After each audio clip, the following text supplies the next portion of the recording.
Shazam, bitches. I don't hear shit. Oh, I don't even have my... That's how high I was. Check. What happened? I don't even have the headphones on my ears. And I'm like, why am I not hearing anything? Meanwhile, they're pressed up against the top of my head.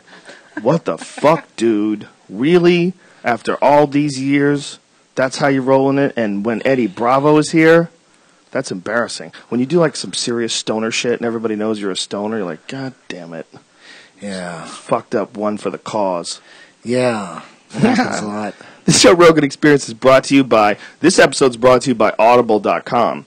And Audible.com has this thing that I've been raving about because it's one of the coolest ideas that I've ever heard in technology when it comes to audio books and audio podcasts.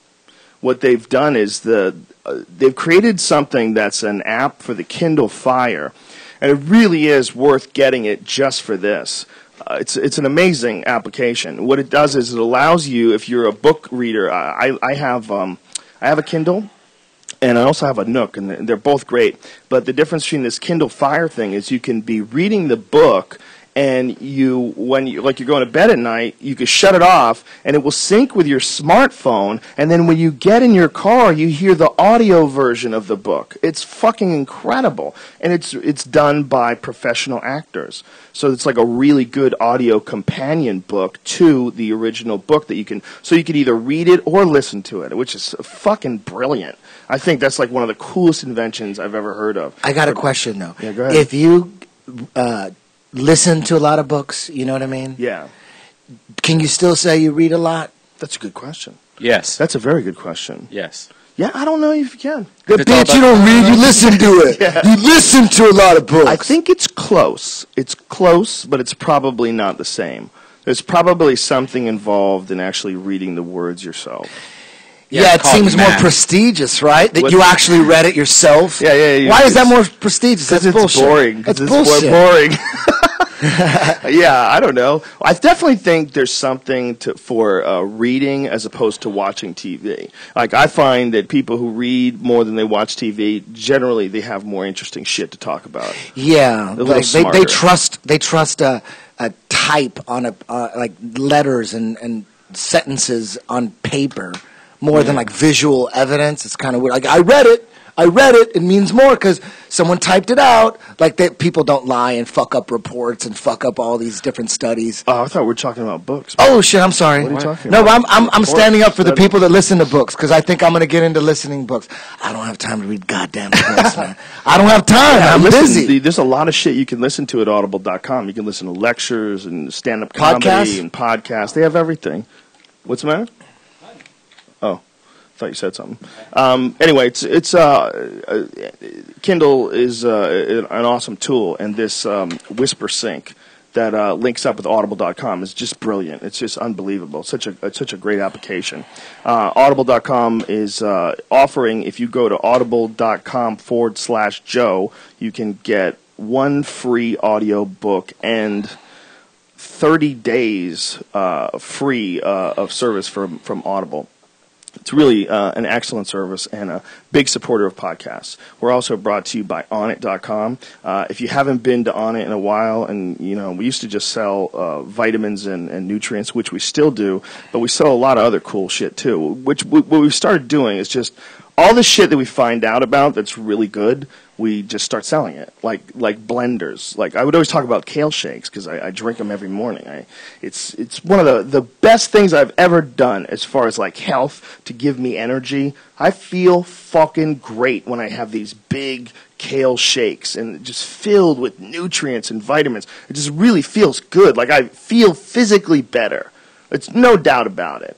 There's garlic in it and ginger in it. So we just started selling these blenders. Sell these BlendTech blenders. They're fucking badass. I had a Vitamix before that. Pretty fucking good too. The difference is the BlendTech really makes it like almost everything, turns it really liquidy, whereas the Vitamix there's a little more chewy to it.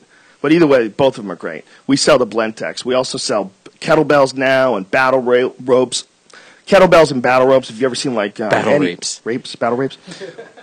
Have you ever seen like any of those countdown to UFC shows where guys are doing strength and conditioning? A lot of times you see them whipping these big, heavy marine ropes. They look like, ropes that you would use to tie up boats. And that's actually exactly what they are. And that's actually exactly where we get them. They're fucking badass. It's a wicked workout. It's great for your cardio, your shoulders. It works your core. Everything works. It's like real functional strength type shit. That's what we're selling. We're also selling the best supplements we can find, the best things we can sell you, anything that we find personally beneficial. A lot of these things are very controversial, especially the idea of nootropics, which are vitamins and nutrients that you take to enhance brain function. And there's a lot of debate on that, man. There's a lot of people that don't believe in it. There's a lot of people that try it and say they don't experience anything. But every single aspect of Alpha Brain, all the different ingredients, have been closely studied by people for years. There's actually a whole page of the science behind it. We have altered and improved the formula now. There was people that were having like issues with choline. It's a very strong nootropic, and it really does, in my opinion, dramatically affect cognitive function.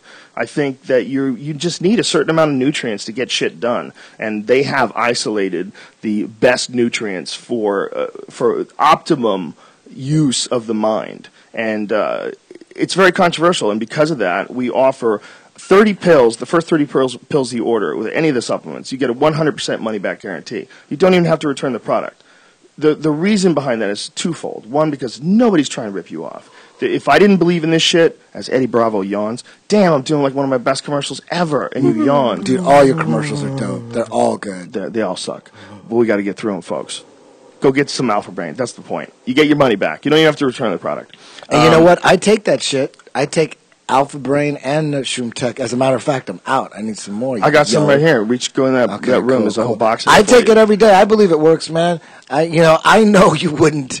You've done way more research into those ingredients than I have, and I'm a supplement freak. You know me.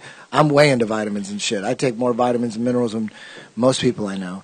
It's not going to turn a dumb person into a brilliant person, but what it's going to do is it's going to give your brain the resources it needs to produce smoother thoughts, if that makes any sense. I believe it. I believe in it, too. I don't know why, Shroom Tech Sport is another fantastic supplement. It's an endurance supplement. It's all based on the cordyceps mushroom. Again, if you go to onnit.com, all of this shit is explained ad nauseum, you dirty bitches. All right, that's it. This weekend, this Friday night, Brian motherfucking Redban, Duncan motherfucking Trussell, and I will be at the Moody Theater in Austin, Texas. Holla at your boy. I don't think there's many tickets left. It's almost sold out, but we're finna get down Texas style, right, B? Yeah. All right, let's cue the music, man. Fucking Eddie Bravo's here, dude. Joe Rogan Podcast, check it out. The Joe Rogan Experience. Showing my day, Joe Rogan Podcast by night, all day. What did you do at that time? That was like a weird echoey sort of What are you doing? The thing that plugs into the board so the computer can play through the soundboard is burnt out. Why are you all echoey, son? I'm echoey? Echoey as fuck. Oh. You don't hear that? No. Shit. You sounded like a robot. You were like an old school Peter Frampton song. It's gone now. Peter Frampton, was he the first guy to ever use that voice thing? They like have a tube in their mouth and they sing through it. I don't know if he was the first guy. Scorpions did that too. When was Frampton? Wasn't he before the Scorpions? When was the Scorpions? It's like a harmonica thing. I really don't even know what the fuck it is, to tell you the truth. I know there's it's so. You're a musician and you don't know what that thing is? I know that shit never sounded good to me. Fuck you with that shit. You might as well bring out a kazoo. Fuck that shit. Kazoo. What the fuck are you doing with your mouth? You know what? It may be the songs that I heard it in sucked anyways, even without the kazoo, because I don't like most songs, so I really don't blame the kazoo. I don't like most harmonica, but when a dude can really rock a harmonica, it's pretty bad. We have Les Stroud, Survivor Man? Yeah. Plays the shit out of a harmonica. That dude plays the shit out of a harmonica. I bet he does that shit all day when he's in the woods. Yeah, what else you gotta practice, man. You ain't got no berries to eat. There's no Facebook. He's a badass harmonica player, man. I was really He impressed. could be the He's best. legit. He's legit. I mean, but if you're normal harmonica songs, get the fuck out of here, bitch. You're not making enough noises. It's got to be on top of like some deep ass awesome music. Yes. So, you know, Right, right. itself, I don't know. Yeah, it's got to be like a compliment to some like dope southern guitar music. You know, then it could see a little harmonica moving in. You know, Deliverance. Yeah, Dueling banjos. a little banjos. Little banjos ain't bad, man. There's this new band that I just found out about called Ghost something, Roadkill, Jesus Christ, Roadkill Ghost Choir, I think it's the name of it. What? Yeah, let me find out because I feel like a douchebag. What message boards have you been hanging out at? Shut up, lately? son. My own. God damn it, dude! I'm telling you, it's a fucking badass band. Roadkill Ghost Choir. Listen, pull this up. Can we play music? Pull up. You not sure? He's freaking out. It's just not going to sound as good as it normally would. Okay. There's a song called Beggars Guild, and it's got like a little banjo thing to it. It's a dope fucking song. I played this song like 100 times. I don't know if you're going to be into it. I'm curious. That's why I want to play it for you. Roadhouse. Roadhouse. Damn, I don't put it on the spot. Roadkill Ghost Choir. Oh, do you not want to be put on the spot? Let's hear it. I'm curious now. Dude, he and I. But I love Eddie Bravo to death. But- Okay, he is my brother. I don't like most but we music. have totally different tastes in music. I don't like most music. I I know have you totally don't. different tastes Yeah, in everybody, and everybody. with everybody. Yeah. I don't like very much music. You know, when I was a kid, I couldn't accept that shit. I didn't like when people Dude, didn't like shit that I you gotta, liked. You got to understand, dude. What's the song called? I DJ'd at a strip club for Hold 10 on. years. Beggars Guild. That shit, I got music 8 hours a day smashed into Oh, my I know, face man. nonstop. There was no breaks. Yeah. There's no break. You got to pay for the next lap dance, motherfucker. There's I bet no you break. got really bored with Whitesnake after a while. How many girls came out to "Here I Go Again on My Own"? That was before the strip club. That was 87, man. I didn't start DJing until like 93. But that song hung around in strip A little clubs. bit. By that time, there's only like one metal chick per strip club, and she'd play some Whitesnake. But most of the girls were playing what was modern, what was hip. They were playing like Stone Temple Pilots or Nine Inch Nails or Madonna, Marilyn Manson. I got in a car accident, and I got in a car accident with this girl that I was dating, and she was like super melodramatic, man. She was hilarious. But when this old dude ran a light and hit us, and I had to take my shit out of my car because I couldn't drive my car. And in my car, I had a Whitesnake cassette. And she picked it up, and she goes, "You have to throw this out." She made me throw out a Whitesnake cassette. This is it? This is them? Listen to this band, man. That was funny. Tell me if you like these people.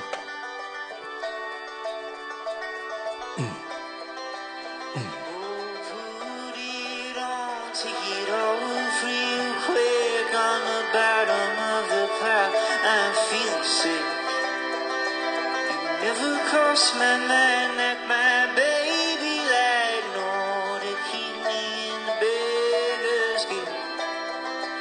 So I sleep all day and I dream all night. With a bottle in my hand, I take the devil's side. I smile real bad. You're not getting the full effect of the bass in this. Two things. One, it's the live performance, and the other I like one, it though. I like this. It's good, I do like man. this. This guy's got a fucking hypnotic voice, man. You know, I'm not doing this song justice by letting anybody good. I listen like to it. it like No, I this. do like it. This you gotta listen to their studio version of it. It's fucking great, man. Woof! What a song, man. I like it. I could tell it's good. Yeah, I'm a fan of like dudes who play like I love to hear the guitar. You know, I love to hear the drums. I love to hear shit. You're into like cool like electronic type music. I'm into everything. You're into No, I'm everything. into everything that's good. And if you listen to my music, it's a little of everything. There's not. I mean, there's a little metal, there's a little EDM, there's a little dubstep, whatever. But I'm into the latest shit. You would never like listen to a Led Zeppelin album. You know what? Led Zeppelin has about 5 songs that I really like, but overall, like Stairway to Heaven is a great song. All right, that's a great song. Ramble On, fucking great song. There's a couple Led Zeppelin songs, but most of like Misty Mountain High and Rock and Roll, whatever. Most of it was on the boogie tip. I wasn't on the boogie tip. Boogie tip? It's like boogie rock with a lot of blues and shit. Really? And I was into Kiss, and Kiss was more like anthems and more. It just God was gave Kiss rock and roll yeah. to I was you. on that side. I was on the Kiss side. I wasn't on the Led Right. Zeppelin side. But I respected the shit out of them. But I just was a Kiss fucking freak, dude. I was so poor, really. I didn't have enough money to be into more than one band at a time. So I chose Kiss and I dove in. And by the time I got into Kiss, they already had like 8 albums and shit. I got $1 a week. I'm like, that's a lot of fucking dollars I got to save to buy these Kiss albums. They were $6.99 at the point. Isn't it crazy that at one point in time you used to have to pay to get some music? Yep. That was the only way you do it. I mean, boy, did the fucking rug come out of that business. Yeah, man. Woo! I had a lot of albums to catch up. So I didn't allow myself to get into other bands, to tell you the truth, for a while. From the age of 8 to 13, it was all just Kiss. Kiss. I only could afford one band, so I had to pretend like I only liked one band. My brother all my friends could only afford one band, so my brother was into Van Halen. Eric across the street was into Rush. Then this guy was into the Police. And then we just borrowed each other's shit. But the band that you were in charge of, that was your baby. You know what I mean? That's like so ridiculous. Yeah, it's crazy. It's the stupidest shit ever. What the fuck is wrong with children? And then when Kiss got sold out and they became bubblegumish, they basically became MC Hammer of rock and roll. Well, when did that happen? That happened. It started happening in '78. They just got too big, too commercial. They did a movie on Channel 4, an NBC movie called Kiss Meets the Phantom of the Park. It was out of control. That. It was out of control. It was out of control. They were like superheroes, dude. Dude, I was severely depressed because when it came on, there was a blackout where I lived. The fucking power was out while Kiss Meets the Phantom was on TV, and I was so depressed. I couldn't believe it. I'm like, how the fuck could this happen now? That movie is what got me into Kiss, because before that movie, the general consensus among kids at school was that Kiss, because their older brothers were telling them is Kiss is for homos, you know what I mean? So I remember being at school the night it was supposed to be on, being at school and talking to my friends saying, are you going to watch that Kiss movie? And they're like, no way, Kiss is for fags. And 8-year-olds were saying that. Isn't that crazy? Yeah, it was crazy. So, and I was pretending like I didn't like Kiss either, because my stepdad was into classic rock, and I would say like Ted Nugent or something, you know what I mean? I'm into that, I wasn't into Kiss. But we were all excited to see that Kiss movie. Kids didn't have, that was 1978. They didn't have respect for Kiss. That's how they were going down. They were just too commercialized. That was Kiss ice cream, Kiss bubblegum, Kiss pencils. They were going down. Nobody had any respect for them at that point. They were falling off. When I was in high school, like the dudes were like that I hung around with. Everybody listened to like the Doors. Yeah, that was Led respectable. Zeppelin. Respectable. Yeah, it you was couldn't like- admit Kiss. Yeah, By the age of 8, when I was 8, you couldn't admit Kiss. But when that movie came on that night, me and my brother was 4 years older. We were so excited to see this band that we were already dissing and we didn't even see them. Yeah. But that movie blew me away. Rock and Roll All Night. When they played that shit on the movie, as an 8-year-old kid, my head exploded. All I wanted was Rock and Roll All Night. I was like Cartman dragging his mom to the fucking record store going, I dragged my aunts. I'm like, Rock and Roll All Night. That's the one I want. We looked for it. It was on Kiss Alive. It was a live record. I didn't know what a live record was. So I just said, this is the one. It says Rock and Roll All Night. This is the one. And my aunt goes, I think this is at a concert. What? What are you talking about? It's a record. It's not a concert. Buy the record. Got the record. Played it, put the needle down, and when you hear the audience coming, I'm like, what the fuck is this?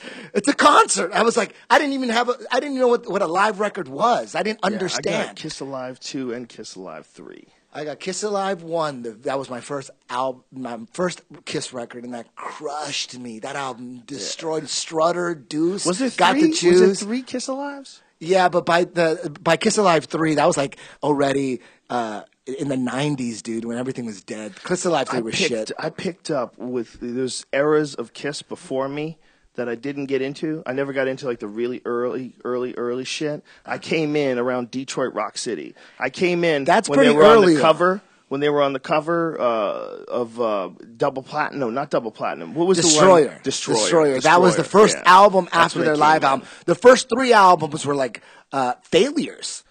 And they weren't selling, man. And then they just said, dude, let's just try a live record because live, we're killing it. Everyone loves us live, but we can't sell any records. Let's do a live record. And they said, okay, let's try it. They did it, and that's the one that blew them up. Kiss Alive blew them the fuck up. So Destroyer was their first studio album after this live record that blew them up. Right. It's like, what bands out there get blown up from their live record? Well, None of them. They were the only ones. So fun though. Yeah, and their live shows were like they look. Paul Stanley, you can make fun of like there's dudes who have like taken all of his like the singer of in-between Kiss, songs. the star child Yeah. singer of Kiss, Paul Stanley. People have taken like all of his in between stuff and brought it to like one CD. I forget the guys who did it, but they sent it to me and it's fucking hilarious. It's brilliant. They took like all his best rants and hey, I know when you're thirsty. Oh, dude, You want some cold gin? Yeah. But he's a showman like a motherfucker. Dude, I mean, the place is going crazy. He had stories ready to go. He had Yeah. the Love Gun story. Oh, Every yeah. story had the cold gin story. Yeah. He every concert, like there's 3 songs, maybe 2 or 3, where he's got a story and he's talking about They're so professional. Yeah. They had such a big show. You know when I went to see them, it was back when Gene Simmons was still spitting fire. He's never stopped spitting fire. He still does it? Dude, are you kidding? Wow. Even when the makeup came off, he still spit fire. That shit, he'll never stop doing So that. crazy. Did his hair ever catch on fire? Yes, like his that? hair caught on fire early in their career. That's crazy. And then Ace got electrocuted by the stair railing once, too. Oh, God. Jesus Christ. That's a crazy ass show, man. Yeah, so that movie, from that movie on, I was a Kiss fanatic, but I was getting into them right when they were going down and had no respect. But that's when I got into them, is when they lost all respect from the mainstream media when it came to rock, And so I had a fight with my friends. Everyone's made fun of me that I liked Kiss. I had a fucking... There was a bunch of music that I had to go back and sort of review because I dismissed it because it was all like serious stoners that were into it. Like The Doors is one of them. I never was really a Doors person when I was in high school because all the people that were into The Doors were all fucking serious burnouts, man. Like, because you got to think like this was after like, okay, I was in high school in 1981. All right, when did he die? I don't know. Did he die like in the 70s? I So never was a Doors fan. the girls who are still into like Morrison, like that late, it's like they were like fucking. They always had jean jackets on. There's always cigarettes in their pockets. They always had dirty hair, and they were just burnouts. And that's what I associated with the Doors. Those are the people that always had the Doors shirts. And I had to like become a man one day and become my own man and listen and go, God damn, the Doors had some good fucking songs. And then I got into them afterwards. So it's like the people that were so into them sort of negatively affected my opinion of them. Yeah. Unfortunately. Yeah, you could never admit that you like certain bands, though. There were certain bands that if you brought up that you were into them, man, people get angry. Yeah, I had to pretend. It got so bad, I had to pretend for a while that I didn't like Kiss. I'm like, I don't like Kiss anymore, God damn it. I hate them. I was in high school. I was on a bus, and I told this dude that I was going to go see Cheap Trick. I was like, Cheap Trick's coming to town. We'll go see Cheap Trick. And this guy turned around and looked at me and was, man, Cheap Trick fucking sucks. And I remember like, wow, this guy totally does not respect my taste in music. He just shot it down. And I couldn't even say anything about it. I was like, well, to you. Like, what do you say when someone just shits on you? And then even while you're there, that can influence your enjoyment of going to see it, because even though you're enjoying it, you're like, God damn it, like, why does this band make me feel like a loser for liking them?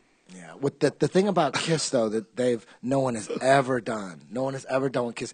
They went to superstardom. Then they went to MC Hammer status, Vanilla Ice status, and then they came back and did it all over again with the same members. They got Ace and Peter back, who ended up getting kicked out for being drunks and cokeheads in the late 70s. In the height of it, they kicked out their drummer, they kicked out the guitar player, got him replaced. But when they did the reunion tour 15 years later, 20 years later, whatever the fuck it was, they got Ace and Peter back, and then they blew up again. And they took their makeup off, and then they put it back on. That's the most interesting thing. I left that part out. Yeah, during the reunion and when they died, they decided to take off their makeup for about 10 years. And they went on, and they were lost. They didn't know how to dress, dude. They just looked at the other bands and said, you know what, Poison is, I guess the tranny look is in. Let's look like trannies. I think that's what's in. When we were in high school, they always had like bandanas on and shit when they were going to clubs and stuff. Like they had to like hide their identity, and they'd get these photos of them like trying to put a palm up to the press so they couldn't get photographed. Yeah. Like that was the weirdest sort of celebrity ever, because these guys were superstars, but nobody knew what they looked like. I don't know if everybody today can wrap their head around how fucking crazy that shit was. How crazy is that? Come on. In the like late 70s. These dudes. Who's done that? No one else has done that. In music, no one else has done no one knows what you look like, and we got to get pictures of you on the mask. That was like CIA secret shit right there, dude. Yeah. They pulled that off from 1973 to 1983. For 10 years, they had makeup. You could only do that back then. You could never get away with that shit today. There's too many people with cameras. Yeah. Too many people who put that shit on YouTube. You know, they just know where Paul Stanley lives. Just wait in front of his house. You know, they put a camera in front of his face. There he is.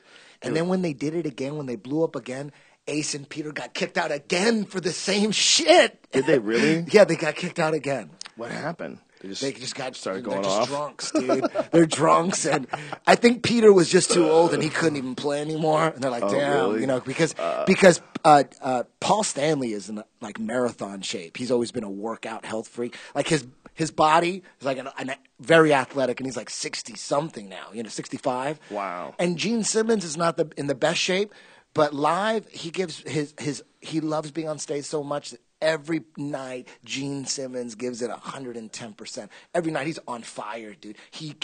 They won't stop touring, man. They're 68 years old. How much do they love being on stage? Paul Stanley and Gene Simmons, they stayed together. They never broke up. They never quit. They went through a lot of guitar players and drummers, a lot of them, but it was always Peter or Paul and Gene sticking together without makeup. They never stopped. They never took a break. It's an they keep interesting going. story. I still don't think they feel like they get their like just rewards. No, because every interview you hear the bitterness. Every interview they're dogging on the media, they're dogging on journalists, and they're reminding people, you can't ignore the millions of fans. Just listen to the fans. Forget about. They hate journalists because they blew up without any radio airplay. You couldn't even play them on the fucking radio. That's how taboo they were.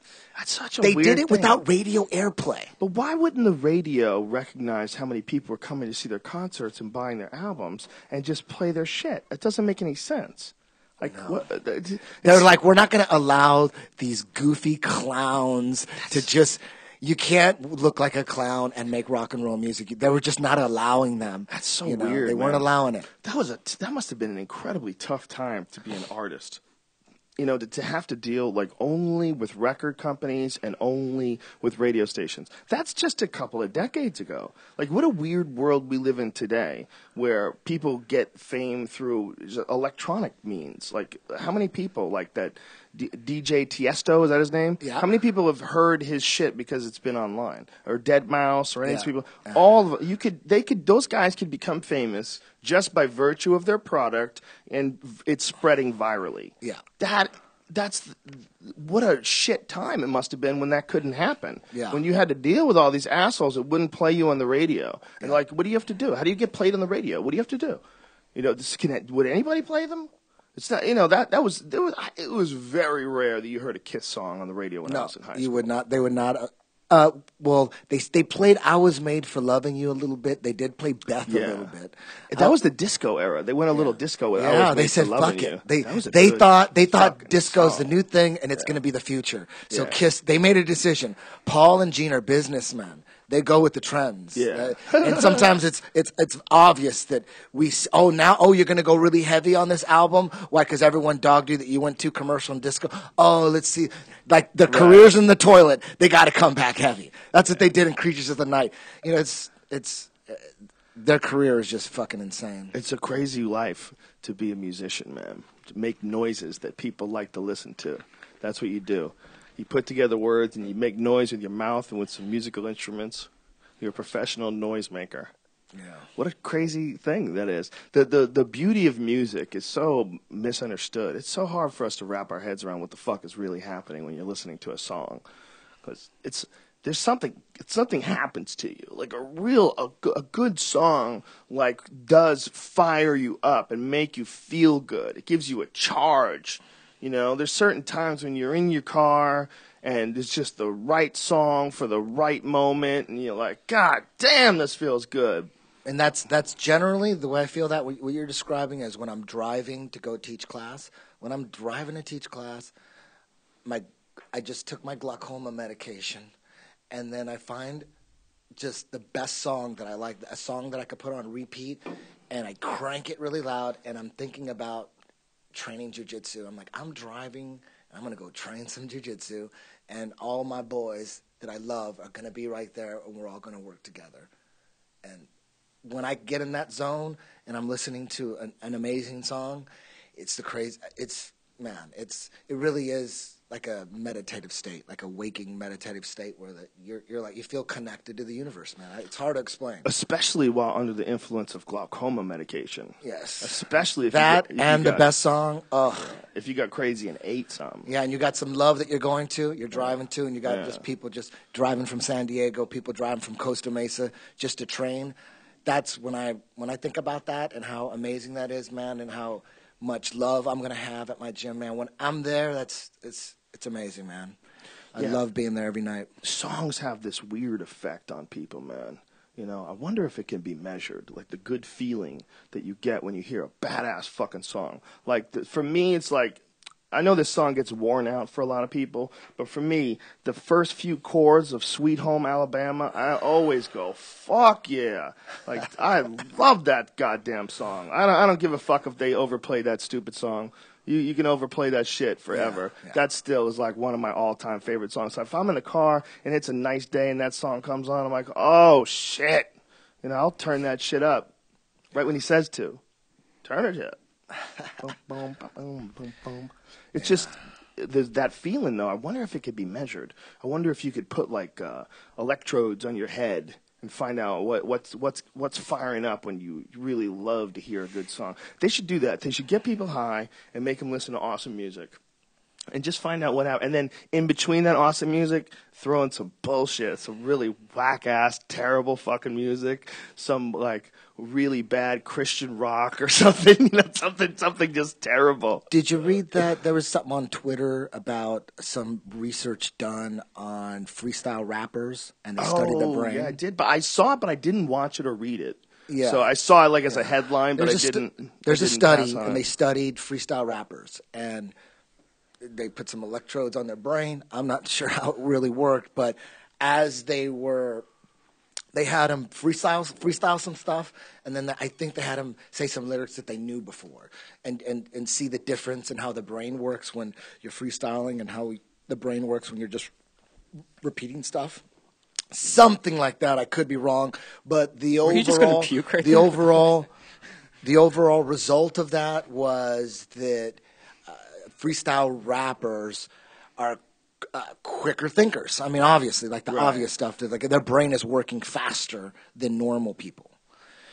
Yeah, they're the idea that you have to be creative, you have to put yourself into that mode. What percentage of freestyle rappers you think smoke weed? I think it's 190. Right? That's what I'm talking. They didn't talk about the weed connection. Yeah. You know what I mean? You're talking about freestyle rappers. They're probably smoking weed all day, stuffing their brain with it. Well, when we had Immortal Technique on, his dude Swave, remember that dude, Brian? Yeah. That guy was a bad motherfucker in battle rap. There's some dudes who have that shit down to an art form, and you watch, one guy will come at them with some, really dumb shit, and then they break them down with some just ruthless shit. But those guys could freestyle their ass off, and they smoked the fucking shit out of some weed. It'd be cool if that shit was huge on NBC. Joe, when you said 190%, were you counting ghost faces also? Is that how you got to that number? Yeah, that's exactly it is. And, multiple personalities, too. I threw that in. I was just exaggerating, Brian. That's all it is. Joe, Kevin on Pereira? Pereira's show today, somebody made a hilarious video game. Like this is a real video game based on an episode of the podcast we did with Bobcat, and based on the dolphin sensation and stuff like. You're going to freak out, and if you want to be an investor, me and Kevin are going to invest in this game and try to actually have this game be like a huge game. What the hell is it? Check it. You're going to laugh your ass off. It's Echo the Reluctant Dolphin. Echo the Reluctant Dolphin, and it's a game. Yeah, check this out. Here we go. Echo the Reluctant Dolphin? Go right here. Yeah.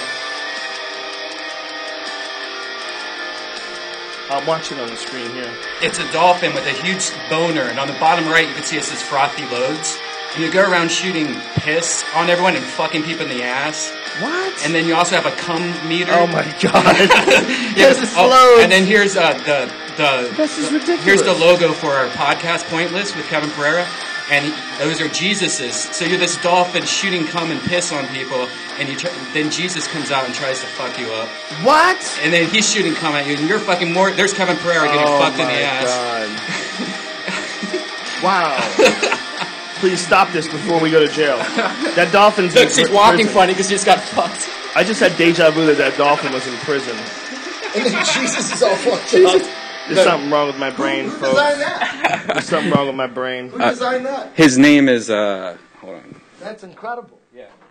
His name is Tim E.H. on Dude, invest YouTube in that and shit. Twitter. That's going to be huge. I know. That's going to be huge. Yeah, that could be the greatest game of all time. I mean, I don't think about think it. you want to really put your money in that one, Brian. I'm going to be real with you. I think that's going to cause. It's like that's going to be the final nail in the fucking Jesus people's coffin where they go straight Taliban on people. Even draw Jesus anymore. We're coming for you, bitches. It even has a meter that says frosty loads, and then it also has Frothy or frosty? frothy Frothy loads, and it also has a gay meter, but it's spelled with an H instead of G-A-Y. So hilarious. Listen, man, you can't be attached to that. It's going down, and it's going to bring you with it. Look, I think it's I going to just be want huge. to say, off the record, had I known the content of that video, I wouldn't have allowed it to be played. Dolphins can't fuck Jesus in my world. I don't allow He's it. Android Jesus. I don't care where. You can call him whatever you want. Does he actually fuck Jesus? No, I think Jesus They tries to tried. fuck That the was dolphin. too much. They were Jesus, like, you know what? They were going to have him fuck Jesus, but they thought, you know what? The dolphins are Let's just try to fucking get people. the video game off the fucking ground, okay? We don't need to go there. The second version, we'll save it for them. In the video, the dolphins fuck people. You can't fuck people in videos, man. I'm sorry. You can't just run around see, fucking look, people. he's half Shit's Terminator rude. Jesus though. Look, It's so and he has a so gun. ridiculous. I watched the Terminator the other day, and it was Terminator 2, and it was really weird to watch, man. It's really weird, like how kind of the acting style was different back then. Like the movies were, it was like they weren't as evolved. You know? Which ones too? The that second one the was one- was that the one where the dude had Is that the metal Guns N' face? Roses one? Which was the Guns N' Roses one? 2? I don't know. 2 is when he returned. And he was And nice. she was in a mental institution and shit doing chin-ups, going, this motherfucker's coming back. I liked Arnold when he was mean. I liked it in the first one. That's it. Oh, you Even didn't like though when he came back nice? I'm not into that. Yeah, that when he's wasn't as nice. good. I like the mean one. The mean one was way scarier. Like, why would they have the same model come back nice? What, they can't make a different model? Yeah. This is so stupid. Yeah. It's the same model. The first model was a motherfucker. Dude, I finally seen a good movie. Argo, dude. I heard Argo's very good. Argo's fucking good, man. Is it really? I thought I was reluctant to see it because I thought it was going to be like Contagion, where it shows that our government is so good and with the viruses and the vaccines. It's just like Contagion was a joke. It was almost like produced by the CIA almost, or FEMA or something. It was weird. And I thought they were going to do the same thing with Argo, make the Iranians look like just fucking these evil terrorists. They want to make bombs and shit like that. But they told the truth. They did. In the beginning, they said it. I mean, in the beginning, it makes the United States look at fault for a lot of the shit that's going on. And it's the truth. And the movie itself is, damn, it's pretty amazing, man. Wow. I was into it. That's Argo. That's a strong endorsement by young Eddie Bravo. I usually hate movies, but that one I stayed for the You whole hate thing. movies that I love. Like which ones? Cabin in the Woods. Oh, Jesus Christ. Oh, my God. Oh my God! If you're gonna try to be funny or you're not gonna be serious, it better be like real funny, like funny, not like that shit was goofy. awesome. You You're liked crazy. it? It was beautiful. Okay, It was that's like a ridiculous. 50-50 thing. Like in my tweets, people say I'm fucking crazy, and then some people agree. It's like, Well, to me, it was just exciting fun. It was just ridiculous, silly fun. You know, like, what? I believe these fucking people have a remote control and they can change the house and make monsters dude, appear and Sigourney shit. Weaver at the end. It was I thought it almost was hilarious. I don't know. I enjoyed the shit out of it. It was campy to me. It was like intentionally campy. I thought it was really good. I enjoyed it. But yeah, it's hard to fucking make a good movie, dude. I think you got too many people involved. I think when you got some bad motherfucker like James Cameron that can just totally take the reins, that's how you get like an Avatar. You got to have some like real strong personality behind it. That's why like it's always important. Like Francis Ford Coppola is this or that, because I think there's so many people involved in poking and prodding and wanting this and putting in that. I think making a movie must be just a fucking tremendous nightmare. And working with all those people and hoping they work together. I have a friend who's a movie director, and have you ever met Patty? I don't. Patty Jenkins. I'm not sure. Brian Callen's ex-girlfriend. I don't know. She's great person, fucking really interesting chick, really smart chick, and she's a director. So she tells me some fucking stories, man. The story she tells you about having to work with like crazy actors, people that are just nuts, people you never even heard of, just fucking out of their mind. They just hold up production and go crazy and claim fake illnesses and faint and shit, do weird shit to get attention. Like, people are nuts. So you got to bring all these motherfuckers together and try to put some movie out of it. It's a ridiculously hard proposition. You know, that's why I've always looked at bands. You know, I've always looked at bands like going, that's got to be a fucking hard thing for all these guys to get along. Oh, man. You know? You see the Guns... just recently I saw the Guns N' Roses behind the scenes, behind the music rockumentary, and I saw the Quiet Riot one. You got to see the Quiet Riot one. You got to see... It's the VH1 behind the scenes and the Guns N' Roses one. Those guys... The whole documentary is about how much partying they were doing and how much drinking, and it was driving them insane, and how much coke they were doing, and drinking 2 fists of Jack every goddamn night. Like Duff from Guns N' Roses was so fucked up he couldn't even talk anymore. They're super rich, they're huge, and they're just drinking and doing so much coke they're out of their fucking minds. It's almost like they feel. It's almost like you understand Axl. You know how Axl's like the dick? But when you watch the rockumentary, he's hanging out with these drunk dudes all the time. I don't know. It's hard to tell who's really at fault. Like Axl's the control, hungry, tyrant. He wanted control of everything. And then everyone else is super drunk. It's like you understand a little bit, right? It has to be so hard to keep all those egos in check when they explode and get huge. Yeah. It's got to be so hard, and especially for like certain dudes like in the background, like drummers and shit, who are just not getting that much attention. They're like, got to get crazy to get attention. Like Tommy Lee was one of the few guys that like got attention. Yeah, to be a drummer and to have people know who you are and your first and last name. Yeah, that's it's pretty so rare. It's so Travis rare. Barker, Tommy Lee, and that's it. That's it. Is Neil- that really it? That can't be Peter Criss. Yeah, Peter Criss. but like household names. Tommy Lee is a household name. So is Travis Barker. Yeah, household names. Everybody knows who he is. Very few Wow. drummers. That's crazy. Yeah, that's a weird spot, man. The celebrity drummer. That's a rare spot. Those might be the baddest motherfuckers ever. They shine through that position. Yeah. You know? Tommy Lee is a bad motherfucker. Everybody just had to see his dick and go, oh, okay. Yeah, shut the fuck up, man. Like, what are you going to say? The guy's a giant rock dick. star, and he has a giant dick. That's it. Damn. You just got to accept that. Yeah. Just thank God he's not really good at jiu-jitsu. Shit. Like Ricky Rocket. Can you imagine if he was also really good, a real good fighter too? Shit. Ricky Rocket's a fucking black belt. Yeah. Legit black belt in jiu-jitsu. Who would have ever thought that? Ricky Rocket is the drummer of Poison. He's pretty another famous. one. Yeah. He's another famous one. We missed him. Famous we fucked drummer. up there. He's a household name. If Ricky Rocket went on a killing spree, that shit would be front page news. Yeah. He's a good dude. Yeah. He seems like a nice guy. Like I think that someone who gets really good at jiu-jitsu. Like you can't get that far without like He was letting go super of your cool, ego. man. Very he was cool super guy. cool. Yeah, super cool guy. I trained with him a lot, hung out with him a lot. We all went to the same school. He was really, really super cool, and it was a trip to see. So much. He's like in a band that's known to look like like they look like girls. They had lots of makeup. They did, but for what they were doing, they looked great. That was their. That was what they were selling. And he was a badass in jiu-jitsu. So it's a good thing to have. Yeah, and he does that whole Cas Magna system too, which is the Inasana system, which is the Filipino system.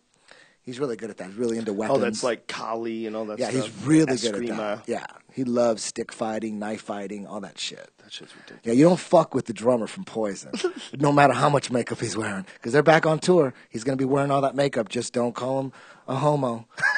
Telling you. Why did you even put that out there? Because then someone's gonna go, "Fuck Eddie Bravo, fuck Ricky Rocket."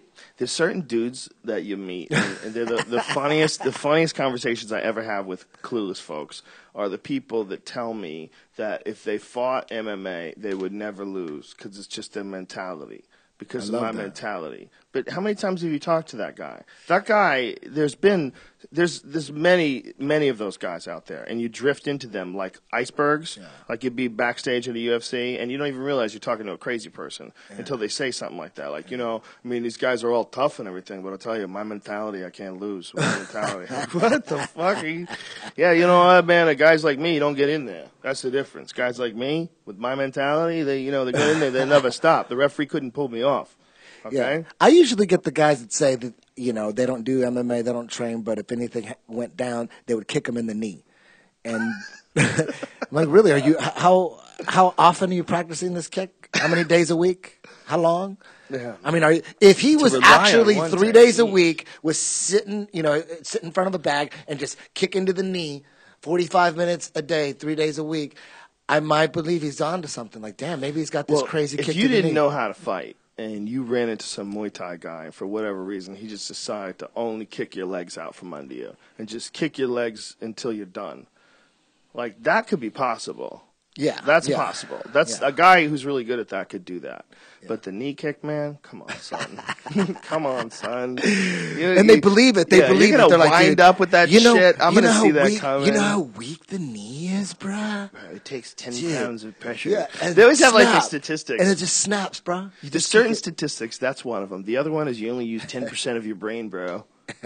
Bro, you're only using, they've only documented that people only use 10% of their brain. It takes 8 pounds of pressure to snap a knee, bro. I can do that. I'm really good at side kicks. The real good pseudo-intelligent stoner voice. Dude, it takes 8 pounds of pressure. It's been documented on the History Channel. 8 pounds of pressure for a fucking front snap kick right to the knee. It's over. The fight's over. Okay? I walk around with confidence. Joey Diaz talking about that. All he needs is a kick in the knee. How would he say it? Joe Rogan, let me tell you something. You fuck with me, dog? I got one sidekick, 350 allegedly pounds is coming down your fucking knee. Where you going, bitch? You going nowhere. Come at me with that fucking karate shit. What, you're a ninjutsu. The fuck out of here. Sidekicks to the knees. Grab a slice. That's how I'm rolling. Grab a slice, have a seat. Back of lunch.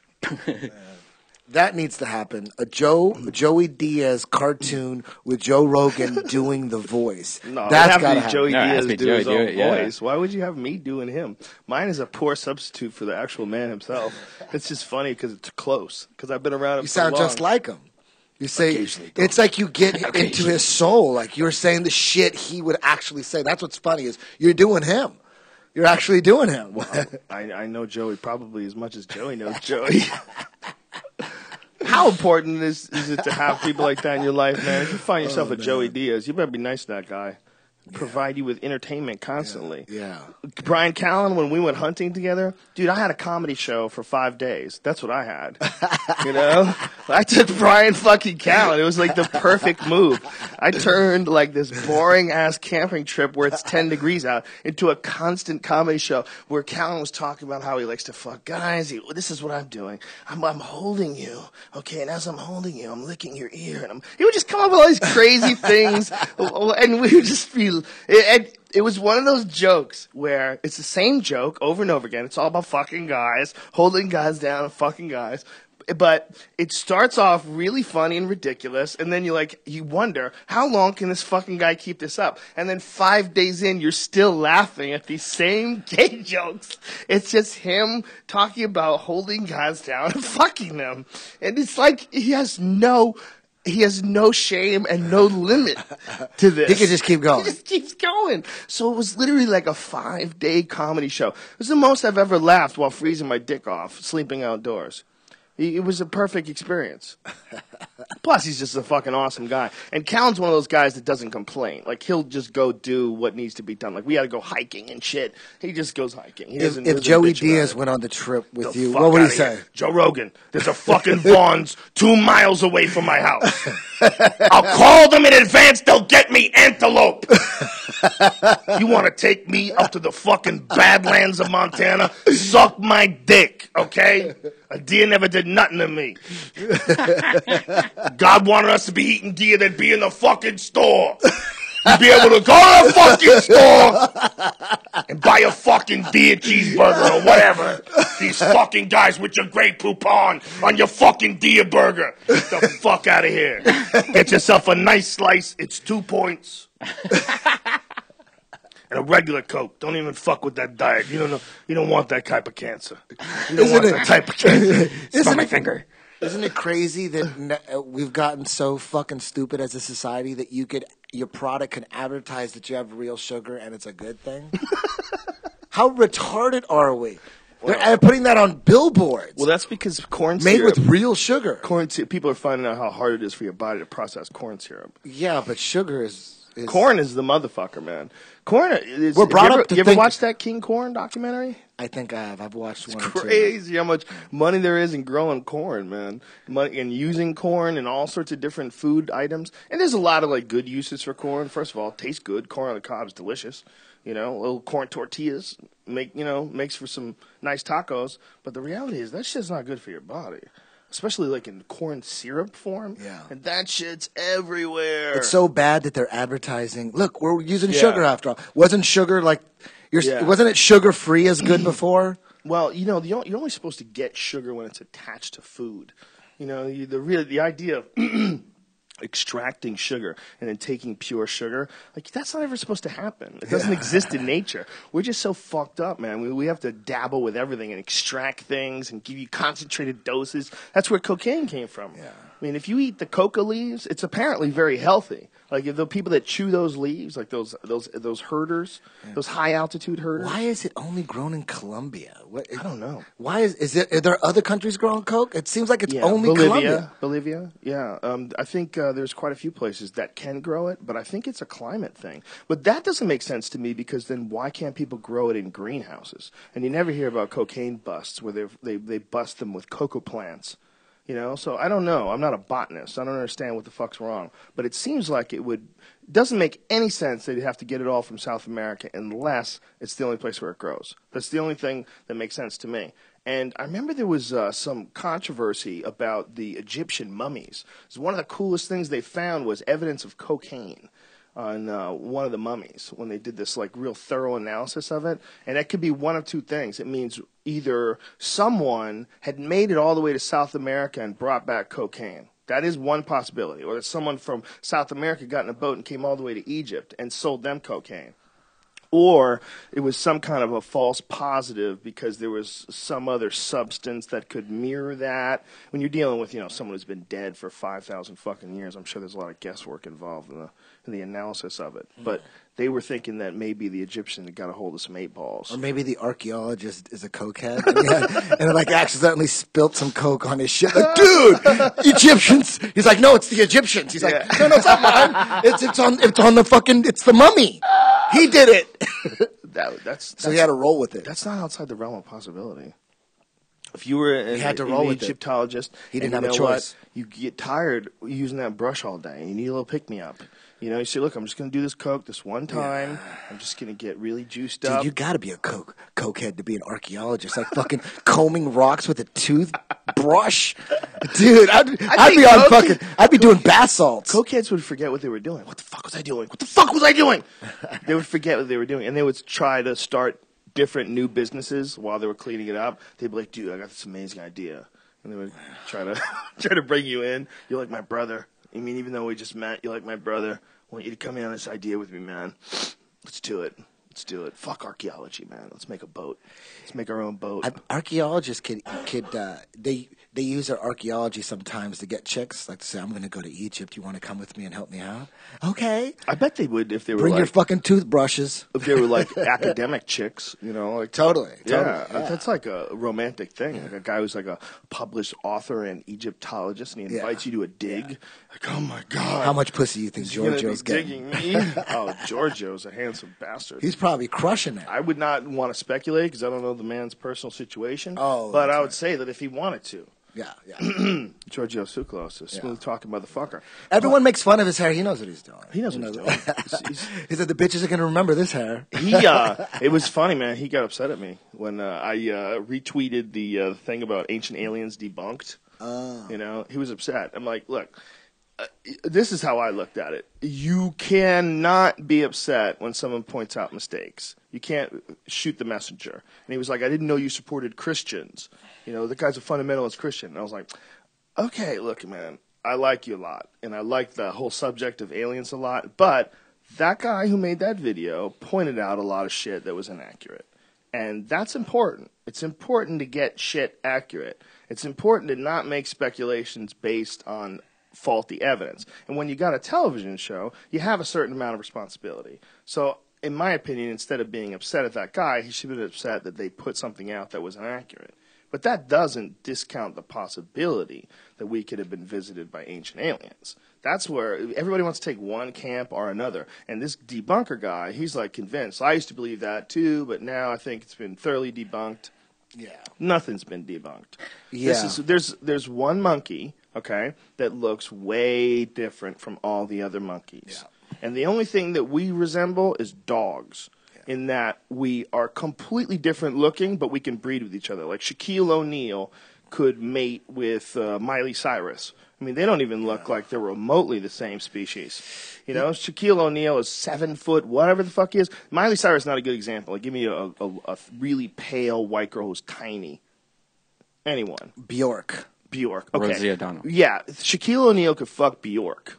And they could have a baby. That's ridiculous. The only place that exists in nature is with dogs. You know, like a baboon can't fuck an orangutan and get it pregnant. It doesn't work that way. But a dog, any dog could fuck any other dog and then just make another dog. Like you could take crazy dogs like a beagle, and that beagle can fuck one of those giant Russian wolf dogs. You ever seen those things? Octavox or whatever the fuck it's called. This crazy thing looks like an American werewolf in London. I mean, it's the most ridiculous looking dog ever. Well, they could fuck and they can make a little crazy little hybrid baby. That's that only exists in people and dogs. And we know that human beings genetically engineered dogs. We know that, you know, by selective breeding and, you know, whatever, however the fuck they did it, they're not exactly sure, but they know that all dogs emanate from wolves. Yeah. Somehow or another, from wolves came chihuahuas and beagles and bulldogs. All of them originated as wolves, which is really fucking fascinating when you stop to think about it. Because we don't know about the origin of dogs. The origin of dogs is a very confusing and slippery subject. So then when you start talking about the origin of people, well, we fucking resemble dogs quite a bit, folks, okay? And we don't look like anything else around us, and we don't behave like anything else around us. We're way fucking smarter than everything else here. What's going on? Yeah. What's going on and how do we get here? It seems confusing. That video, he was trying to make it look like he was debunking the whole ancient aliens theory. Yeah, he pointed out some mistakes, but he was like debunking the whole ancient alien theory. There's been a million documentaries on the shit that Ancient Aliens has done. What Ancient Aliens is doing it's already been done, but they're doing it. It looks the best. It's highly produced. It's on a History Channel. So when I first saw Ancient Aliens, I already knew all that shit from.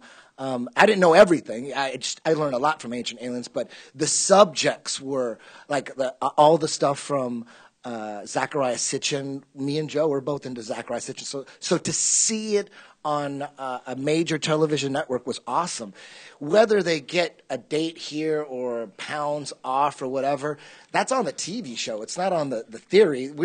It'll be like watching a jujitsu documentary done by NBC. Right, the guys at NBC, they don't know jiu-jitsu that well, but they want to do a jiu-jitsu documentary. They could easily get frauds or dudes that don't know, they're not real experts in jiu-jitsu and put them on the show. And as a jiu-jitsu expert, you watch that, and you're not going to, this guy's a dumbass. They put that motherfucker in there. Right. They're not, and then someone comes around and says, jiu-jitsu ain't shit. That guy's a fraud. He's not even a real brown belt. He's a lie. They put him on TV, but you're not denouncing jiu-jitsu, you're denouncing the show. And he needed to be more clear about that. He wasn't fucking up the theories. Come on, get the fuck out of here. You're going to tell me that, there's so much evidence. I could go on and on. You're going to tell me there isn't a possibility that there's some crazy shit going on? You think like you got it all figured out? There's a possibility that anything could happen. Joe? I'm done. If you look at there's a bunch of different things that happen to people, and one of them that's the most confusing to scientists is the doubling of the human brain size over a period of 2 million years. It's a really shocking fossil event. They don't know what the fuck did that, and there's a lot of different theories about higher protein consumption. We figured out hunting, and then once we started hunting, our brains started growing because they had to figure out how to outsmart the animals, and they connected to the throwing arm, the possibility that we figured out that we can throw things in a manner that no other animals can. So then we started catching things with spears, and that accelerated our learning curve. There's a lot of weird, but the bottom line is it's a fucking crazy mystery. And if some alien race from another galaxy who was unbelievably brilliant and many generations ahead of us in the future, to the point where they realized that in order to preserve intelligent life, you have to seed it. So you have to come to a planet that already has life, find the smartest thing there. What do you got here? There's this crazy monkey thing that's figured out how to use a stick to pick up ants. Okay, good, he's thinking. Okay, let's take some of them and let's do some shit to their DNA and let's see if they survive. And then they come back. They leave for a few thousand years or whatever and come back and see what the fuck we have. Well, what do we have now? Well, we have some new signals. They've developed nuclear weapons. What do you want to do? Fuck, that quick? And then they come back and check us out. It's very possible. It's just as possible as us sending rovers to Mars. We have done that. And we have to realize that if we have done that and we have existed in this planet for 4.6 billion years, it took for a human being to get to this point. What if there's a planet that's 20 billion years old? What if there's a planet that's just double it? Let's go to 12 billion. What the fuck are we going to be like in 6 billion years or 4 billion years? Yeah. The whole crazy thing about the 10th planet or Nibiru, that planet, is that who knows if it's out there really or not, or who knows. But the way people react to that theory is that there's trillions and trillions and trillions of stars and planets every fucking where. But if you believe there's a fucking another planet out there, you're fucking crazy. Well, the real problem with the Nibiru theory is that it comes in between Mars and Jupiter every 3,600 years. That's the problem, is that we have depictions of shit that happened 3,600 years ago. It's not that reliable, but you're talking you would have to go to like 1,000 BC. I think that if a planet came around and filled the sky, there would probably be a lot of stories about it. And there's no stories about no planet. Doesn't mean it didn't happen and didn't fuck people up. Yeah, who knows if it happened or not? But that reaction, like it's so crazy, like it's so magical that there's another planet out there. I would think that also you should be able to track that thing moving. If it was in an elliptical orbit, and if it's that big, who knows what we're getting? Who knows what info we're getting? Do you know? There's a video out right now. You know how you hear about all these different 2012. December 21st theories, from asteroids to earthquakes to solar flares, all the dark stuff. And then there's people that say, oh no, it's a spiritual awakening time. And oh, the Mayan calendar, they didn't say anything about any total destruction or anything. You hear there's all these theories, right? So There's this one theory that is fucking great. It's probably all bullshit, but it's great, dude. There's a video on YouTube. This guy's if you YouTube Mayan explains December 21st, 2012. He looks like a Mayan, like an Indian, dark skin, long black hair. He's got his Mayan little headset on or his bandana on or something, like white clothes that kind of look like is that Elton John or is that Mayan? Kind of weird, right? And he gave a lecture in Santa Monica, and the video is everywhere. And I don't know how popular it is. It might be nothing now that I think about it. But anyways, the video is interesting. He gives a lecture on what's going to happen December 21st, 2012. And he explains the whole Mayan pyramids and everything. They should make that guy put all the money that he gets from that lecture in a box, okay? And if 2012, listen to the story, December 23rd rolls around to give you a 24-hour grace period, nothing happened? Okay. Yeah. We're going to take that money back. No, this is what he says happens. This is what he says happens.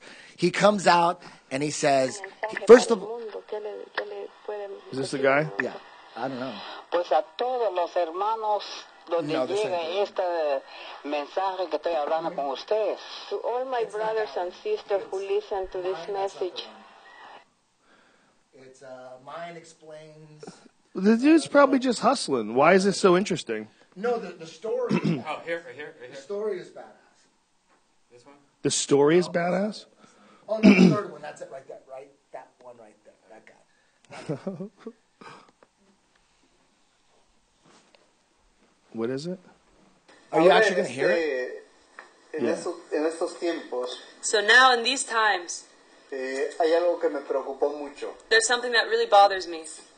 Sobre la alineación planetaria que vamos a tener el 21 de diciembre. And it has to do with the alignment, the planetary alignment that's going to happen on the 21st of December of this year. Hay un gran experimento científico que se va a llevar a cabo. There's a great experiment that is going to be fulfilled on that day. Es un experimento que se hace con aceleradores de partículas. And this experiment uses the particle accelerators. Los científicos están buscando la antimateria.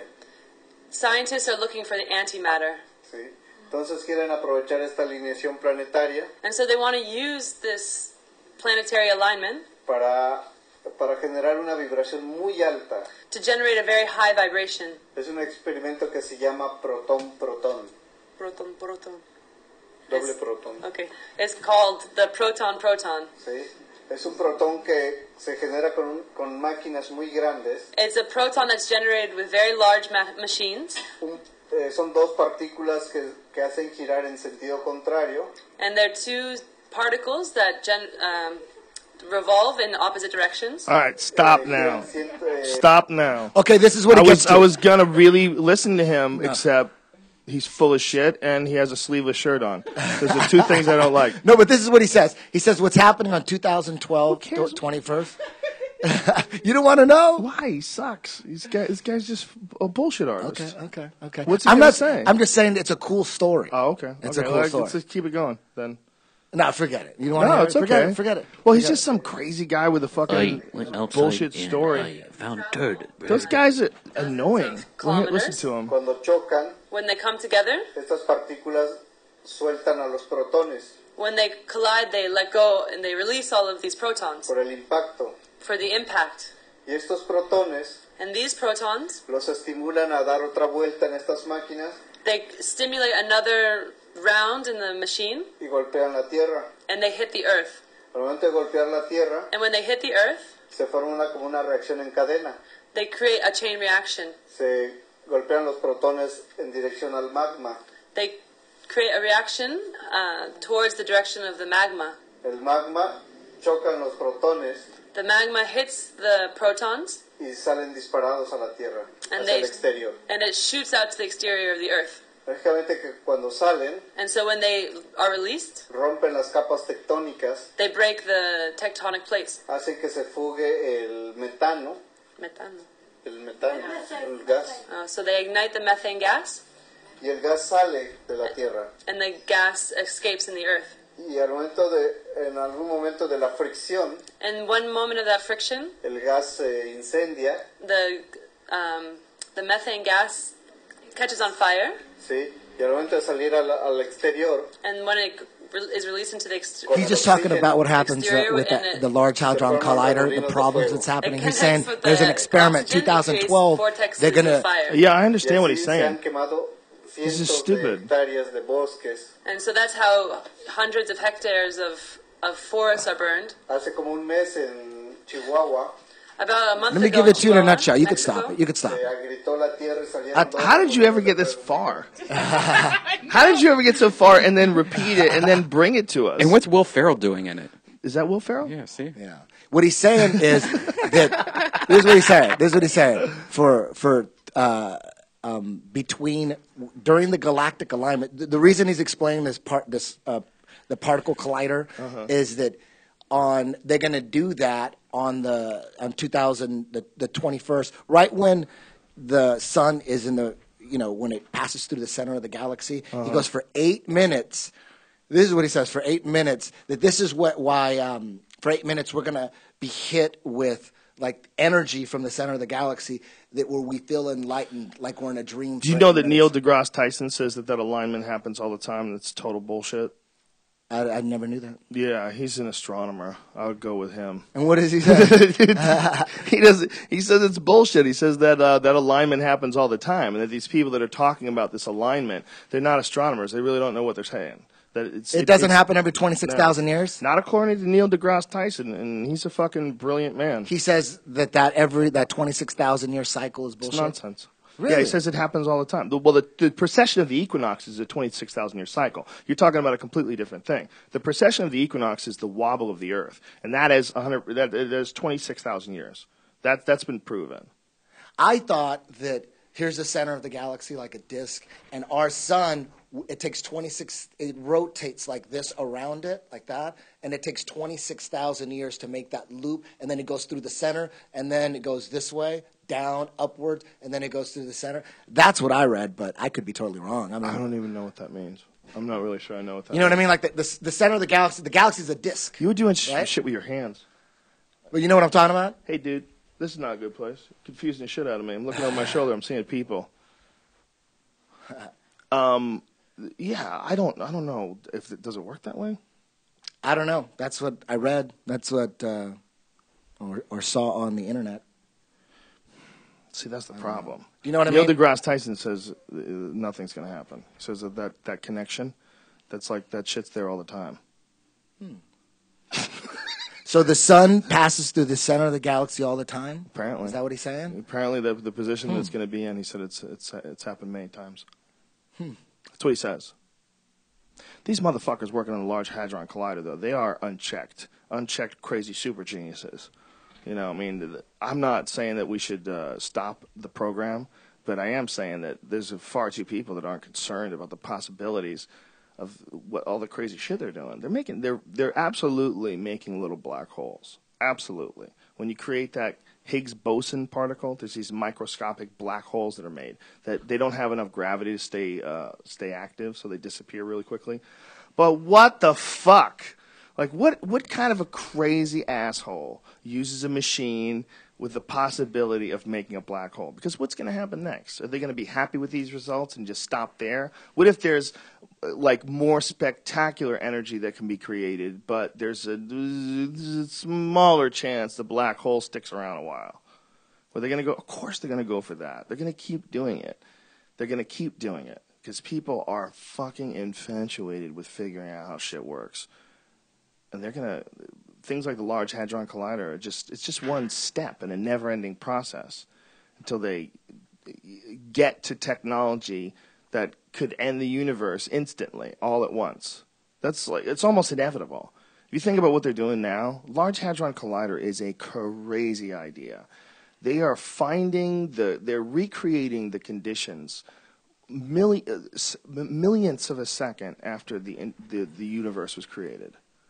That's what they're doing by smashing those atoms together. They're recreating this particle. The way they figured that out to build, what is it, like 17 miles, like in a circle, something like that? I think it's 22. Yeah. I think it's 22 miles. It might be 22 kilometers, whatever the fuck it is. And they smash these atoms together. Yeah. But it's crazy. Not only did they figure it out, they've explained it, got funding. and then they're out there doing it. That is alien right there. They're not us. Those are. I don't know any of people that can do that. How the fuck did they do that? Those are aliens. I mean, it's like it's a circle, like a tube in a circle, Yeah. and they run particles like simultaneously, and then they run into each other or something. I don't understand it. I'm not smart. And then enough. when they collide, the explosion, they're taking snapshots of the explosion to see what the hell is going on. Yeah. They're trying to find the God particle. Yeah, or well, they're they trying to- believe they've isolated that. And there's also something called quark gluon plasma. That's another thing that they've created. They've created a new kind of matter that didn't exist before. They're doing a lot of freaky shit. This quark gluon plasma, I think if you made, I think the dimensions are a sugar cube would weigh 40 million pounds. It might be billion. Let me see. Quark. I got to pull that up because it's fucking crazy. When I read the quote, gluon plasma weight. When I read the quote, I was like, what the fuck are they doing? They're making some shit that is just like infinitely heavy. And this is something that it was, I believe this was all basically, this was all theoretical until really recently. I know that oh my God. The quark gluon plasma has an approximate temperature of 4 trillion degrees Celsius. Holy shit. 4 trillion degrees. There's just weird shit to reality and to matter that they're starting to figure out, like things like this quark gluon plasma and the Higgs boson and whatever this new matter thing that they figured out. They figured out some new kind of matter that they've created. Like, all of this is, like, very, very, very strange. Isn't it crazy getting most of our info from Twitter? Dudes out there hunting the latest, coolest info down, and they just tweet it, and boom, you see it on Twitter. Remember Family Matters? Yeah. That's a good show. What are you talking about? You were talking about Matters, weren't you? Oh. How dare you. How dare you, Brian? You need to go to a doctor. I told you this many times. What were we talking about before that? Before he came in? Large Hadron Collider. Why do you think that's funny? Sorry. You think that's funny? I thought you would ruin just be like, conversations? haha, like that. I didn't No, it's think you were impossible to move away from that one. Didn't know. Never mind. Don't worry about it. The network that we have, though, with Twitter, all the people sending you shit, it's really an incredible thing that never existed before. The idea that people all around the world find cool shit, they send it to you because they know you retweeted if you find cool shit. Yeah. And you just keep doing that. So you're constantly, every day, getting new cool shit. The latest shit. The latest cool shit. You know what's annoying, though, man? The occasional parody site. Fuck you, fake news. Fuck you with your fucking boring-ass fake news. That shit's boring.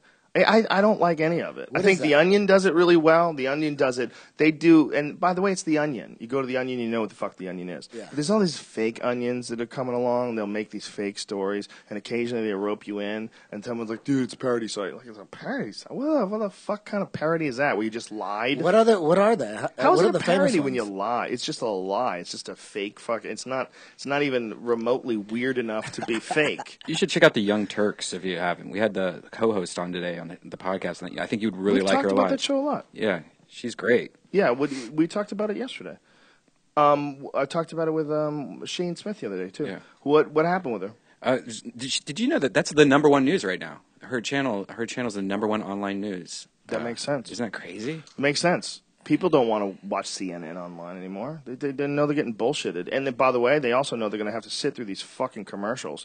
Every time it jumps to a new story, you ever go to CNN.com? Yeah. Great source of information, but it makes you want to put your fucking head through a wall when you start listening to their videos.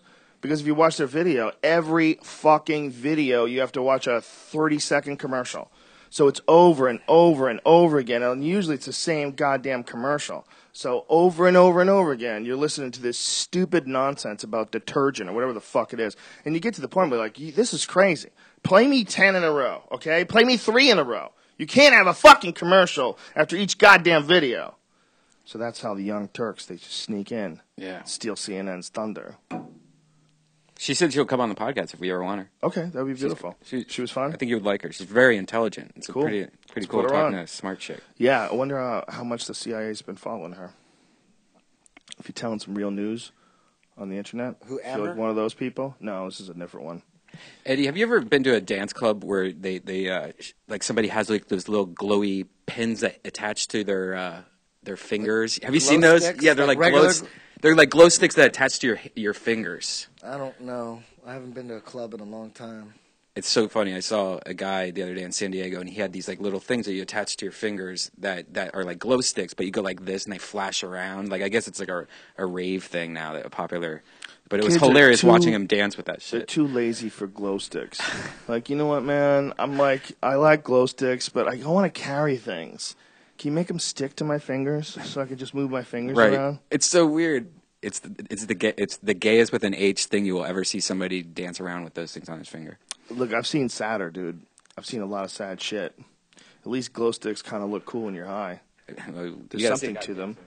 It's funny how one sort of a thing got attached to one drug. You know, ecstasy and glow sticks.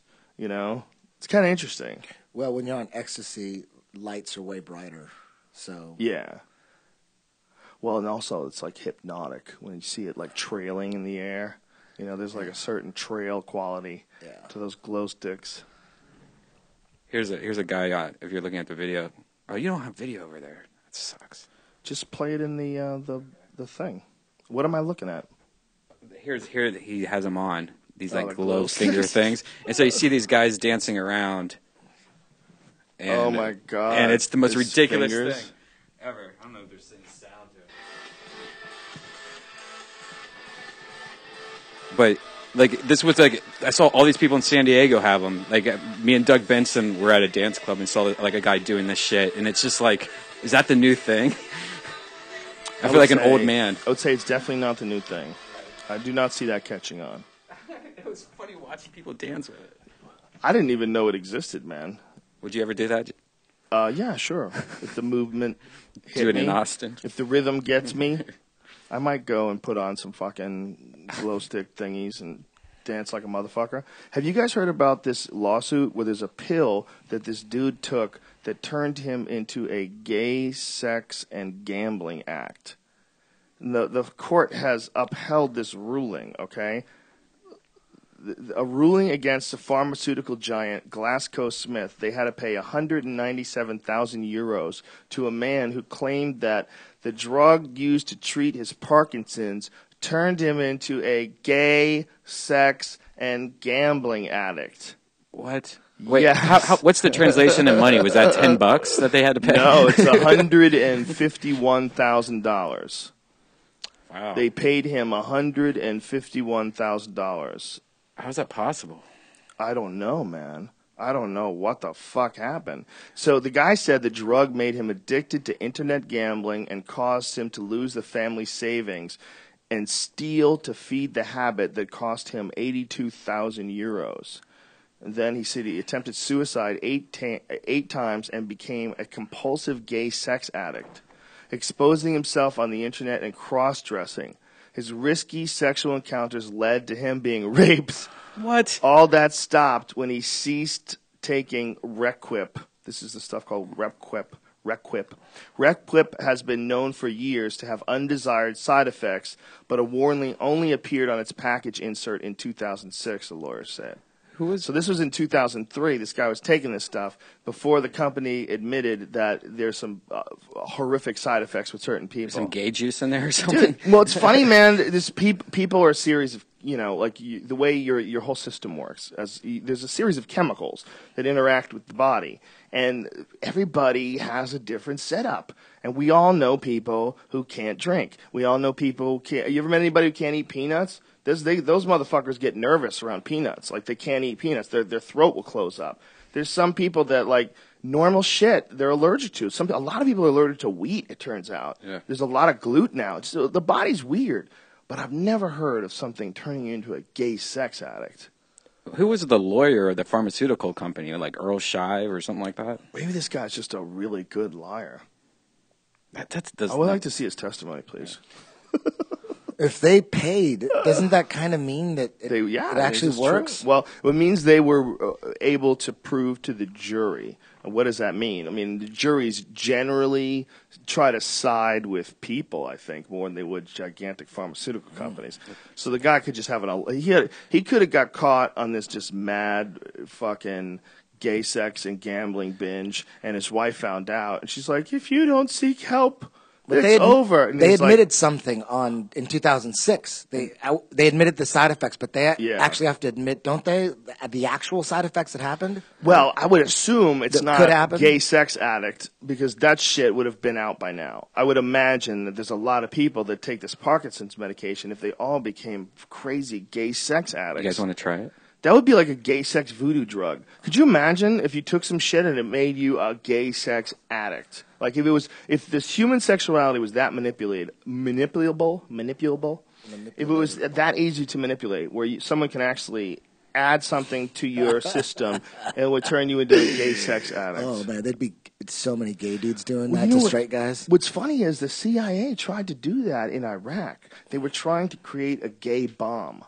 And this is a true story. They were trying to find out if it was possible to make something they could blow up over the city. It would rain down on these people, and they would all fall in love with men. And it would kill their morale, and they wouldn't want to fight anymore, and they would be ashamed, and they would lose their ambition to fight. Dude, that's amazing. Well, it's really ridiculous too, because the greatest warriors in the history of humanity have been gay guys. There's been a lot of gay sex in the Romans, a lot of gay sex in the Greeks. I mean, before North America ever even was populated with houses, these guys were fucking people up with swords and banging each other in the ass. So they were the kings back then. So the idea that you could drop a bomb on these Iraqis and then all of a sudden all this butt sex would just be going off and no one would feel like they would need to fight back. Yeah. What if you turned them into like some crazy super warrior Greek homo gods and they just all started fucking Americans up because they loved each other, because they're all gay sexing each other all day and they fight even harder because they don't want to lose their boyfriends. Yeah. And they love going on the road. You know what I mean? Like they're like camels. They don't need any pussy. That's a good way of looking at it, man. They could just wander through the woods. Imagine that shit if they really could. The CIA really was trying to do that. The CIA gay bomb. If you just Google that, you'll find the study. It's hilarious. Yeah, it'd probably be best, like if you were running shit in Spain back in the conquistador days, to get a crew of nothing but gay dudes, right? Because then you wouldn't have to worry about them being all starved of sex and love. I guess. You know, the other thing they would do is the CIA would make fake Islamic gay porn. They would they would organize the gay porn and make it like dudes speaking Arabic. So they'd say, listen, you're going to talk some Arabic, then you're going to suck his dick, then he's going to put it in your ass. And they would organize the show themselves. They would organize the gay porn shoots themselves. So and then they would say, oh, look at all this Islamic gay porn. So the CIA was making gay porn in order to make the other side look bad. I wonder if they were executive producing it or if they were like actually fucking in it. They had to fuck it. We're gonna have to do this ourselves. We can't trust actors. Yeah. Look, what if they tell our story and the government could lose its battle with the Islamic terrorists? So listen, you're gonna have to suck my dick and I'm gonna have to fuck you and ridiculous. Damn. Those are some good ideas, though. If I was in the CIA, I'd be up for it. I'd be pushing for that one. I'd be voting for that one. This would be funny. Would you want to be in the CIA and be in the gay porn division? Would you think that would be? I would want to be in the worst jobs. I'd want to be in the brainwash division, like all the different ways to brainwash people. I'd be fascinated with that. They really did think that they were going to be able to do that in the 1990s. They spent a lot of money on this, man. The theory was that the bomb would release a chemical compound that would render the opposing troops so irresistibly horny that instead of raising their rifles to defend their nations, they would turn ravenously gay and raise something else into and have passionate sex with each other. Dude, it sounds like they figured it out. Wow. And as an added bonus, the burst of gay sex would leave the enemy troops emasculated with shame. How many dudes would like play tricks and pranks on their friends, dude, and slip some gay drugs in their drink? That would be like so common. That'd be right? funny. Well, the Or crazy do it to your is- teacher and then have gay sex with your teacher. What if they really liked it? What if the like when they got on the gay drug and it was like, wait, they're like, look, I thought I was straight until today, but like the gay life is for me. It's way more fun. I just need to take this gay drug like once every couple of days. Yeah. Give me a dose of hyper gay. I feel loved. Like they go to clubs and all of a sudden they can get laid. And they feel understood. Like this is a man. A man understands a man. Women pretend to understand men just to keep you around and sort of stare at you and shake their head at you every now and then because they're disappointed. But a dude understands a dude. The smells of being gay must be awful. Just being a gay person and the daily smells you have to deal with. Well, they don't all butt fuck. A lot of them just blow each other. So the smells would be pretty similar to what you're smelling already. Yeah, but when you're spooning up to your man at night and you just smell his butt, you know it's going to be worse than a chick. I don't know, man. probably Maybe like they're like it. really clean. What if they're like a vegan? I was gay talking guy? about bears, guys. I was talking. Oh, only bears? I know you'd get the clean one. Is that what you think you would get? I'd get like a bear? Tom Segura or a Burt Kreischer.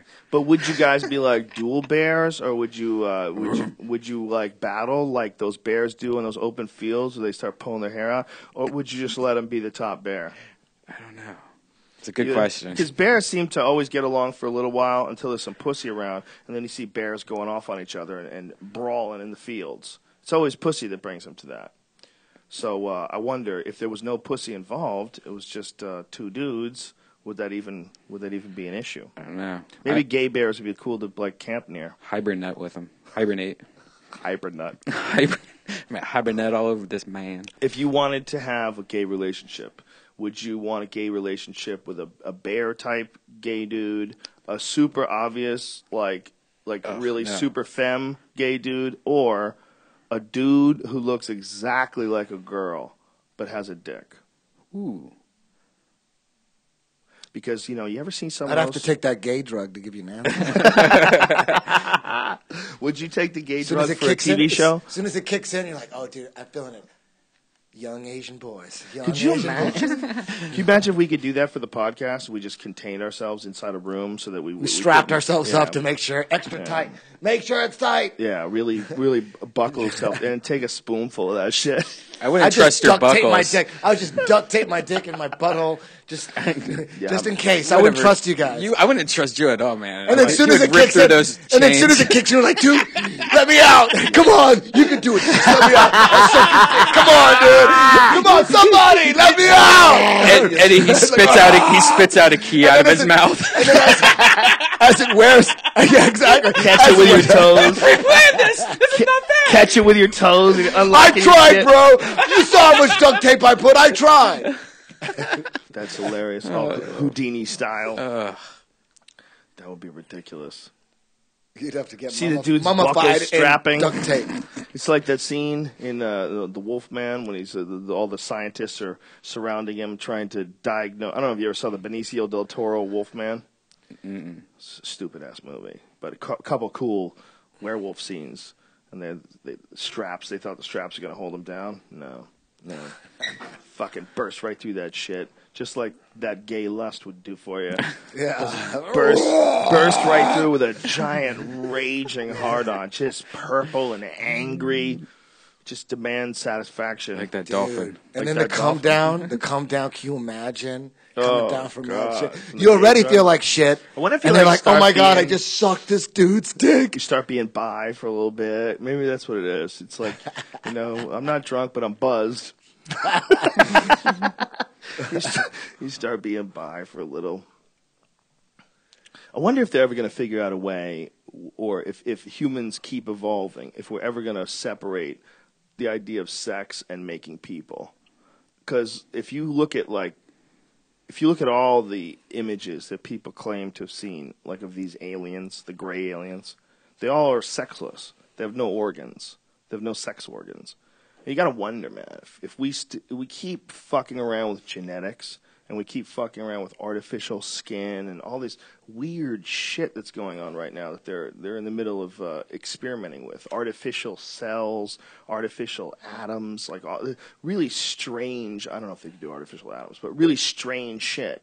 And the idea is that one day, what if they just say, listen, when we have sex, we have these problems and there's a lot of emotions. We've figured out a way to isolate those same feelings, and you can get that with a pill. And then we can just recreate people with like skin cells.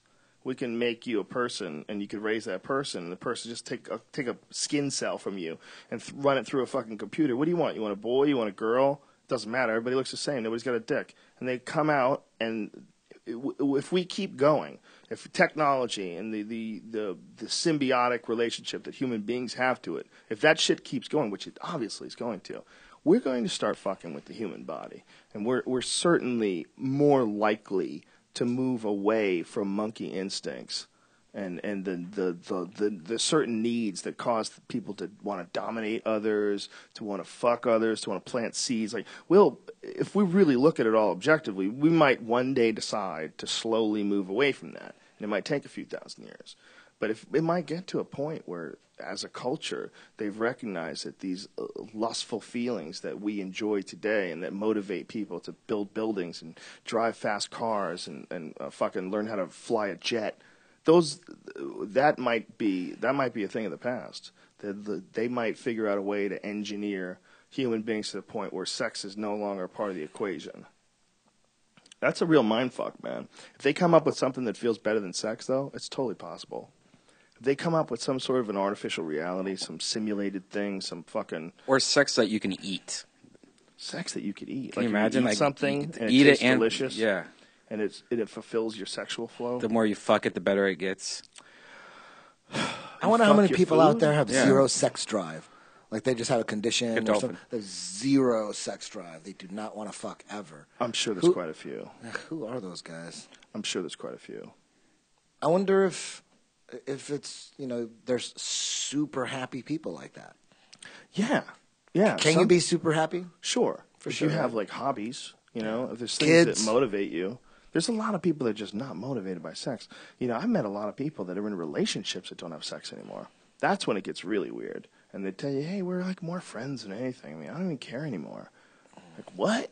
I know a dude, his wife had a baby. He had a hard time getting some sex as it was. Like, it was always the joke around the set. We worked together. It was always the joke around the set. I always talk about he can't get laid. Everybody would talk about this poor guy who couldn't get laid. And then finally his wife had a kid. So I guess he got laid. And she got pregnant. And then she shut it off. No more. And his kid is now 3. And he has had no sex with her since he got her pregnant. And that's just madness. Yeah. And I'm like, how could a guy live like that? Like, how could a guy, like, she just no desire to please him. And he's like, I go, do you try? He's like, oh, yeah, she shuts me down every time. Like, you keep trying. Wow. Some girls probably think that, I'm pregnant. It's disrespectful to the baby or some kind of shit like that. Forget about that. The kid's 3. Oh. The kid's 3. There's been no sex since the baby. Like, she got a baby, and she's like, I don't even like that shit. We're done. I don't need it. I don't need you. That's crazy. That's a bad situation for a guy to be in, man. That guy's like a heroin addict that lives with a big fat stash of heroin sitting on the kitchen table. It's all all his needs could be sexually fulfilled by this other person. But this other person's like, no, I don't like it. I don't want to do it. Well, if she does that, then obviously that gives her. He's allowed to cheat. I would say. Well, he should get out of the relationship. That's a bad relationship. Or just don't bring it up around her. And you got a kid involved. Yeah, she'd probably be happy if he cheated. Get out of here, bitch. Yeah, you just stop trying to fuck me. They haven't had sex in 3 years. 3 years. For yeah. 100%. Oh, yeah. He wouldn't bullshit? Oh, no, he wouldn't bullshit. No, he's 3 good. years? Yeah, he's a good dude. Whoa. He's a really good dude. Shit. That would only last 3 months. Yeah, how long do you think you would last with a woman if she refused to have sex? 3 months. 3 months max. is a long Depends time. on what kind of reason she had. Yeah. What was the reason? Your dick stank. Then it's over. Yeah, no, that's true. It would depend on the reason. Like if you had did something wrong, Yeah, But if you- everything's fine and there's no sex for Yeah. a couple weeks, I would think something was wrong. Like, wait, just 2 weeks? This is ridiculous. 2 weeks? Yeah. 1 week was ridiculous, but 2 weeks is just something's wrong. Women just don't need it as much. Some of them need it more. That's when shit gets annoying. Some of them are addicted to it. The worst is when your chick wants to fuck more than you do, and you're like, Jesus Christ, I got shit to do. Yeah. You want another one? Yeah. God damn it. Can I just go to sleep?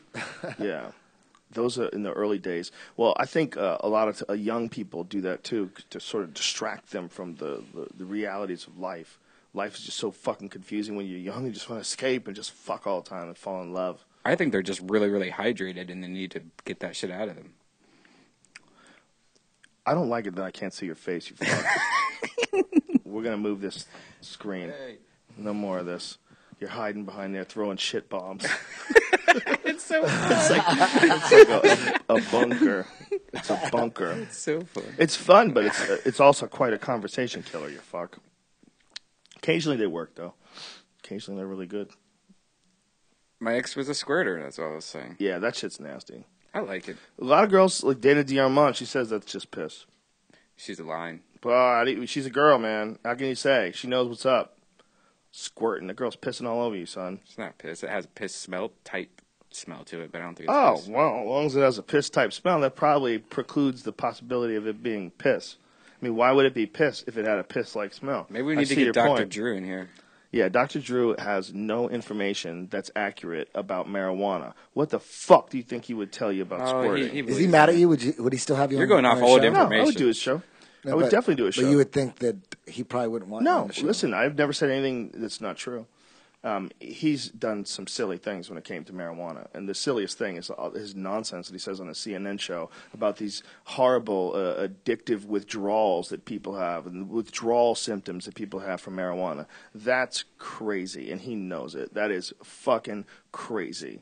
The people who have any physical withdrawal from marijuana are extremely rare. Extremely weird. Yeah, but if you get weed away from Joey Diaz, that he would probably go through physical withdrawals. I don't think so. You don't think so? No, he takes days off of weed, man. It's not a physical thing. Joey likes to be high for sure. He's definitely ADD medicating or whatever the fuck he has. But yeah, but we're talking about if you days, stop, dude, he could he would get annoyed with you. Okay, he would want to be high again, but physically his body would not be addicted to it. So that's where withdrawal syndrome comes You're from. probably sweating at night. I think I just see him. Maybe I'm wrong. I mean, look, there's some people that get addicted to toothpaste. Okay, there's people that get addicted to everything. There's a lot of weirdness in the world of addictions. But to say that it's like one of the more dangerous drugs or that there's like dangerous withdrawal syndromes, that's nonsense. It knows it's nonsense. Or the gateway theory. There's no connection. There's no connection in marijuana physically to addiction. It's not like opiates where there's an established connection of addiction. There's no chemical established like connection of addiction to marijuana. It's not something that like robs your brain of dopamine and then you need it to like get your high again. It doesn't work that way. Yeah. So for someone that discounts it, and then the other problem is they belittle it. They say, "Well, look, hey, I'm all for it. You want to smoke your pot? Go ahead and smoke your pot. That's what you want to do. Some people like to drink. Some people like to smoke pot." And the problem with that is that they're talking from a non-experienced point of view. They're not a person who's had any psychedelic experiences, and they're not a person who has had any cannabis experiences that were enlightening. And you and I both have had some crazy experiences, eating it, smoking it, whatever, where we broke down some certain aspect of our life and changed things and looked at things in a different way and created things. And music has come from it, and ideas have come from it, and an understanding of yourself comes from it. And to discount that is ignorance, especially if you haven't experienced it. And you are dealing with a broken group of people. You're dealing primarily with people that come to someone when shit is falling apart. But guess what? There's a lot of people that aren't falling apart. It's not the same drug as all these drugs that people are taking where they're scratching their face off. And you can't call it a drug. You cannot call it a drug because there's no meth advocates. There's no people, trying to tell you that you just get a little crystal and you're going to get your life in order. Get a little crystal and change your perspective. Man, why don't you just look at things in a fresh manner, bro? Just get a little crystal in your system and then listen to this song. Meth magazines. Can you imagine? Where they have posters of like the pinups of the crystal up close and shit. Oh, this is ice. Shit, that's good This is the ice. shit from Breaking Bad, motherfucker. This is the shit that the chemicals make. The photos and the high times and all those things are so hilarious. They have like pinups of weed. Yeah, I never got that. It's ridiculous. I love weed, you know that, but I've never been into weed so much where I'm going to put up a pinup of like, Purple Haze or some shit. It really is beautiful. I can't wait until it becomes legal, because when it becomes legal, I'm going to start eating it.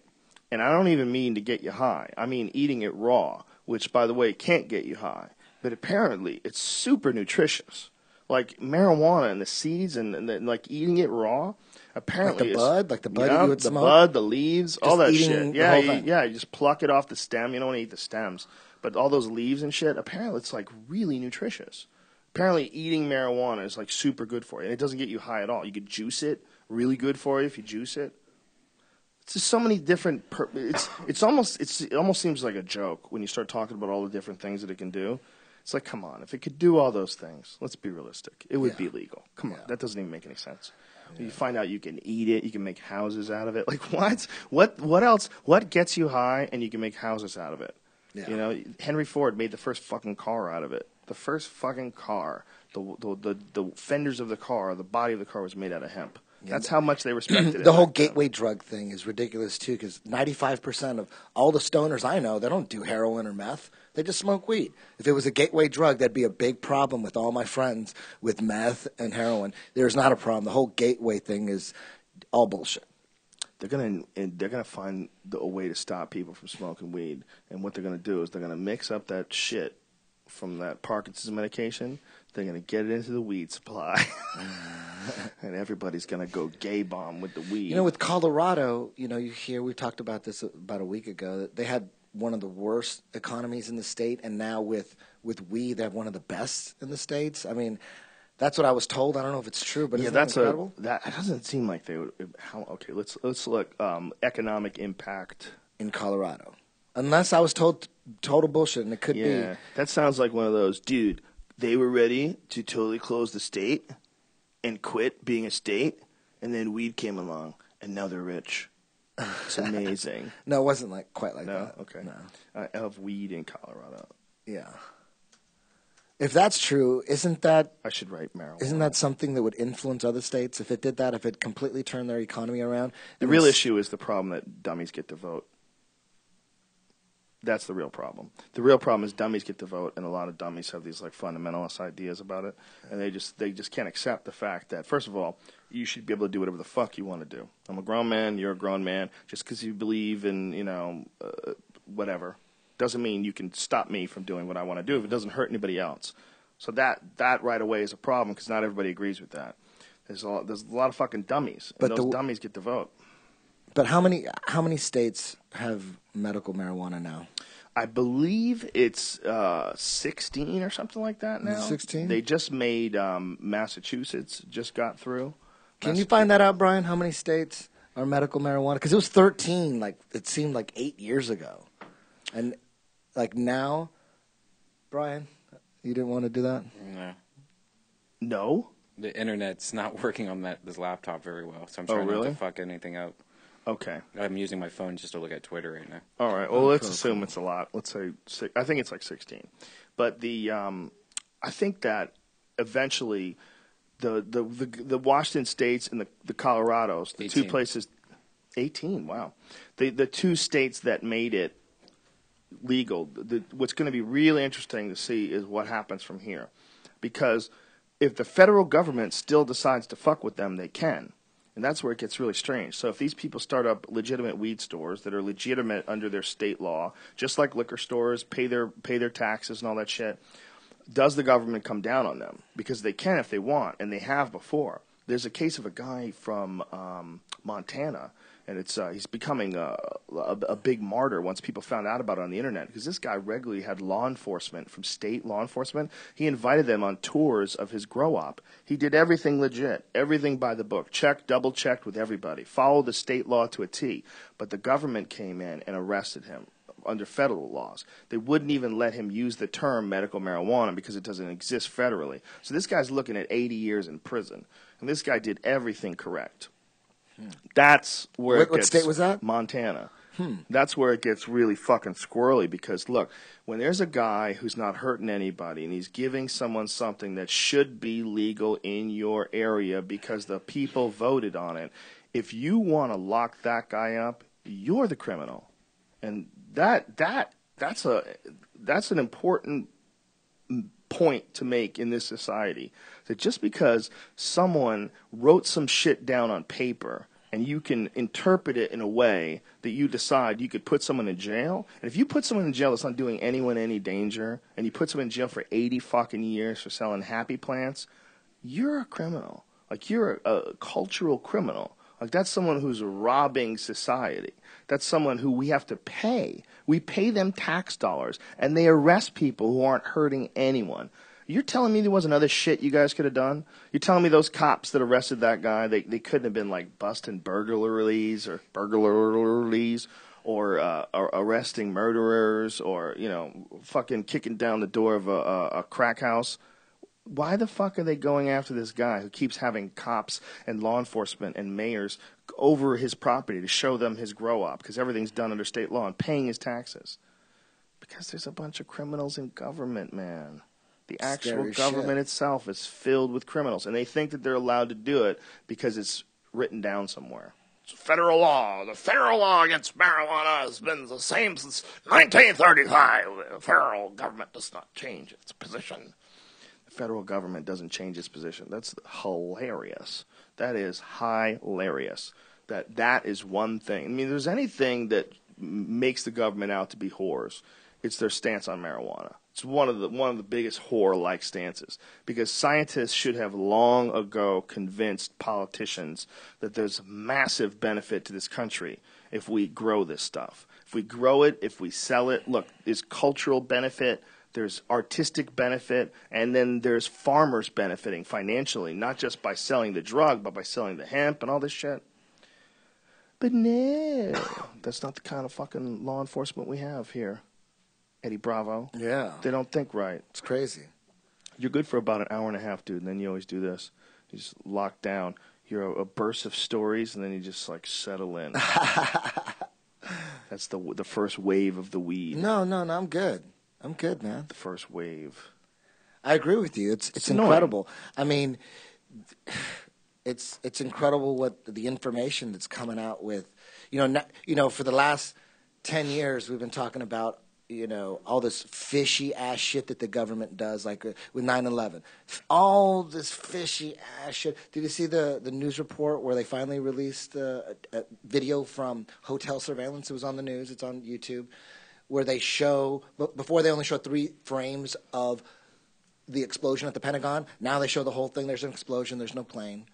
What is this? There's a video on YouTube. It's just... what is it called? Maybe Pentagon explosion? Yeah, just put Pentagon explosion video. All right. And this is legit? I mean, it appears to be legit. You know what? Even if it isn't legit, if it's like a hoax, it's like the government is like the neighborhood whore. It's if she gets accused of boning your friend Tommy, you're like, it's probably happened. Even if it didn't happen, she's still a whore. Okay, this is it. The actual hidden footage. No airplane. This was October of 2012, so that must be the new shit, right? Only 992 views. I would think it was around for like more than a month. More than 1,000 people would see Maybe it. There's a bunch of videos like that. Maybe they made copies. Okay, let's see what happens here.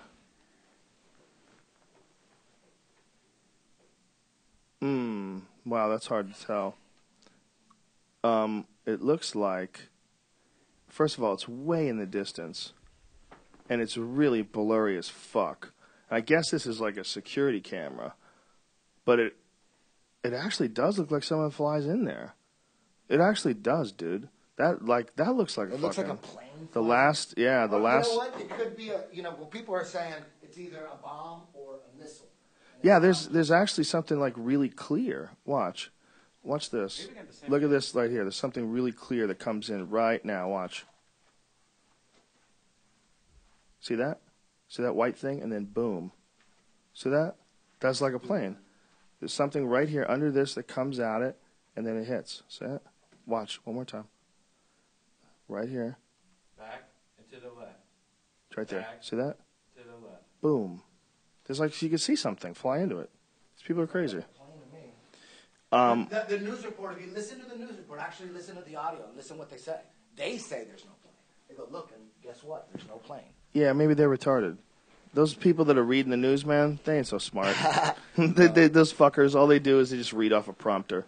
I've never been impressed with the knowledge of the people that read the news. They can all suck it. I don't know what happened to the Pentagon, but that shit looked like a plane just hit it. But it doesn't mean that it wasn't like. Also, there's the big theory is that it was some sort of a remote control plane. That they've had remote control planes since the 1960s. We know that because they wanted to use them in that Operation Northwoods. One of the plans involved using a drone airliner, sending it up in the air and blowing it up and blaming it on the Cubans. So if they could do that in the 1960s, if they could blow up a plane back then, they could probably pilot things remote by now. And apparently they can, and it's been proven that they can. They absolutely can. They can land them. They can take them off. They can actually put planes in the air. So the crazy conspiracy theory, as far as I was concerned, was that one of the most fascinating ones. They all have a hint of nuttiness, but the most fascinating ones was that there was some sort of a drone, and that's how those planes crashed into the buildings, and that they couldn't be engineered. Or rather, the people that were flying them probably couldn't have pulled off those maneuvers, but that if you had it on a remote control, it could work. That was what some pilots had speculated, especially like the Pentagon one. The Pentagon one, apparently, pilots like really trip out about because they've done like these simulations and no one's been able to recreate it in a simulation. You know, they have like a simulation machine. It shows like exactly the path that the plane took when it hit the Pentagon. And these pilots can't even do it. It's really hard to do. Yeah, it's so low, and the ground's there, and you got to time it so perfectly. Yeah. How are you going to? It's interesting, man. Yeah. I don't think I've seen a video where a pilot was able to recreate it. I've only seen failures, but that doesn't mean that people haven't done it. Yeah, it just means I haven't seen it. But it's that's possible. I wouldn't put it past any nefarious organization, domestic or foreign, that they could look if anybody's willing to fly planes into buildings. Are they? Yes, clearly. We saw it happen. Somehow or another, that was somebody's idea. Okay, those planes that flew into those buildings, they didn't just fly in on their own. Okay, so for sure, somebody piloted planes into the building. Why would we think that they wouldn't do it remotely? Why would they? Are we really truly convinced that people piloted them themselves? I think it's really tough to be sure that someone's going to fly a plane into a fucking building. It's really tough to be sure. You could hope they do it, but it's better to be safe. And the way to safe is get them to do it, tell them they're going to do it, and just wire the whole thing up. We'll do it ourselves. So in case they chicken out, you might chicken out, man. You might fucking one more pass. I'm going to go around again. Keep those passengers out of here. Like you might get close and then pull up. You know that crazy guy, John Lear? Yes. He's like one of the craziest dudes ever. He's hilarious, though, the shit he says. He'll say the craziest shit. And I heard his take on that. And he said, he's a CIA pilot. He said, and he's the craziest motherfucker out there. He's probably a disinfo agent. Totally. Yeah. If anybody was one, that dude would be a CIA shill. Wasn't he like a billionaire or something like that? He was, his dad owned Lear jets. Right. And he was as far as him being a pilot for the CIA and being a highly decorated pilot, he's got like records and shit. That's all true. Wow. But he says crazy shit. He says that there's no way that someone could have hit that tower without practicing because you're going so fast that you would have to take a couple rounds and time. He said you'd have to look at a building and go, well, when that building hits, I have to be right here. And it takes a couple passes to nail a building because you're going so fast. That's what he said, but he could be full of shit. And I don't know anything about being a pilot, but that's what he said. Yeah, I don't imagine that they would leave it to chance. If they do have remote-controlled things that they could put on airlines, I would imagine they would just do that. That would be the way to do it, Yeah. Like the latest shit coming out on, the conspiracy theory has been, look at all this fishy shit. Now the latest shit is like what companies and securities companies and brokerage and they're tying it into the collapse of Russia. When Russia was collapsing, all these shady ass people high up, I don't know what you want to call them, were buying up all this Russian shit and laundering it through securities, like $250 billion of securities. Like they were just snatching. They made a cash grab in Russia, but it was all illegal laundering shit. And every 10 years, like that was in 1991. So 2001 was the year that they had a review. It takes 10 years to review and make sure everything, all the securities, to make sure they're all legit and all that shit. I really don't know how it runs. But they're tying it into, they had to blow up the security brokerages on the building because they were going to check and they were going to find out, like George W. Bush's dad, what is he, George Herbert Bush or whatever? Mm-hmm. It was all CIA, international banker shit, and it all ties into the collapse of Russia. And this is why weed is illegal, these Yeah. kind of conversations. Yeah. Because when you smoke weed, you go, dude, it was all tied in, man. It's crazy shit. Like, who knows what's real or not, but it seems like they're tying it all together now. The craziest one, and I try to be as open-minded as I can with these things, but if you don't admit that this one's nuts, I think you're crazy. And that's the Donald Rumsfeld one. When Donald Rumsfeld came on television on September 10th and told everybody that there's this real issue with missing money, there's trillions of dollars, but they're going to get to the bottom of it. 220 trillion, 230 trillion or something. Who knows what the number was? Even if it was 100 trillion. It was 1 trillion. That's that's a lot of money. But the very area where they were working on this, the accounting offices, was hit by the plane. Yeah. And this is on YouTube. Rumsfeld making that it's on YouTube. Donald Rumsfeld saying that, you know what? The real enemy is here in our country, and we're going to get to the bottom of this. Apparently, there's $213 trillion. Whatever the fuck the money, the number was that. And we're going to get to the bottom of it. The enemy is here in the Pentagon. Next day, they blow up the accounting office, and apparently the naval intelligence, they were on to what was going on, this covert laundering scheme through securities. So, most of the people that died in the Pentagon were all the accountants and a lot of all the high-ups in the naval intelligence, because naval intelligence was actually looking into these securities and these Russian. So they had to blow up, and the naval intelligence headquarters was Tower 7. One of the craziest things is that the government investigates the government. Like this whole thing with this General Petraeus. Do you know how this happened? The guy got busted having an affair and he had to resign. It's because the FBI was investigating the CIA. Like they investigate each other. Yeah. Like the FBI listened to a complaint by this woman. She calls the FBI and says this other woman's sending her harassing letters. And so they read the letters and then they go back and forth. The whole thing's hilarious. The government was spying on the government. Yeah. So these motherfuckers, it's so addictive to them to like spy on people and bust people and apparently pull information. The CIA don't like the FBI and crazy? the DEA. The DEA and the FBI are like kind of together, and the CIA, they're separated. Wow. It's crazy. Well, then there's the NSA. You know, that's where it gets really squirrely. Like, what is that? What's going on there? There's so many of these fucking things. And this is some shit that Kennedy was scared of in the 1960s. Kennedy was saying in the 1960s, we have a shadow government. You know, there's like, what the? When he got into office, I bet it was like, what the fuck? Big, crazy-ass shadow government running things. And then you get a guy like Obama in place. It's like, this is our last hope. A rational, sensible guy that looks like us. Seems like us. That was a good one. I wonder if that's what it is, or if it's he just really doesn't have the power. That's it, though. That is the trick. The trick is he has no power. He's trying as much as he can to sort of slowly turn the tide, but that the people that are in positions of power, they've done it this way for so long. That's what's really fucked up about it, the idea that these guys got away with it like this. You know what's crazy is Tower 6, there's Tower 1, Tower 2, Tower 7. Tower 1, 2, and 7, they implode and they fall at free fall speed. Tower 6 and Tower 4 just had massive bomb explosions and debris falling on them. But bombs exploded. They did? Bombs exploded? Bombs exploded in Where'd you hear Tower this? 6. I never heard this. Man, there's so much Bombs in information. Tower 6? Yeah. People, you gotta be careful though, because people make shit up. I haven't heard anything about bombs.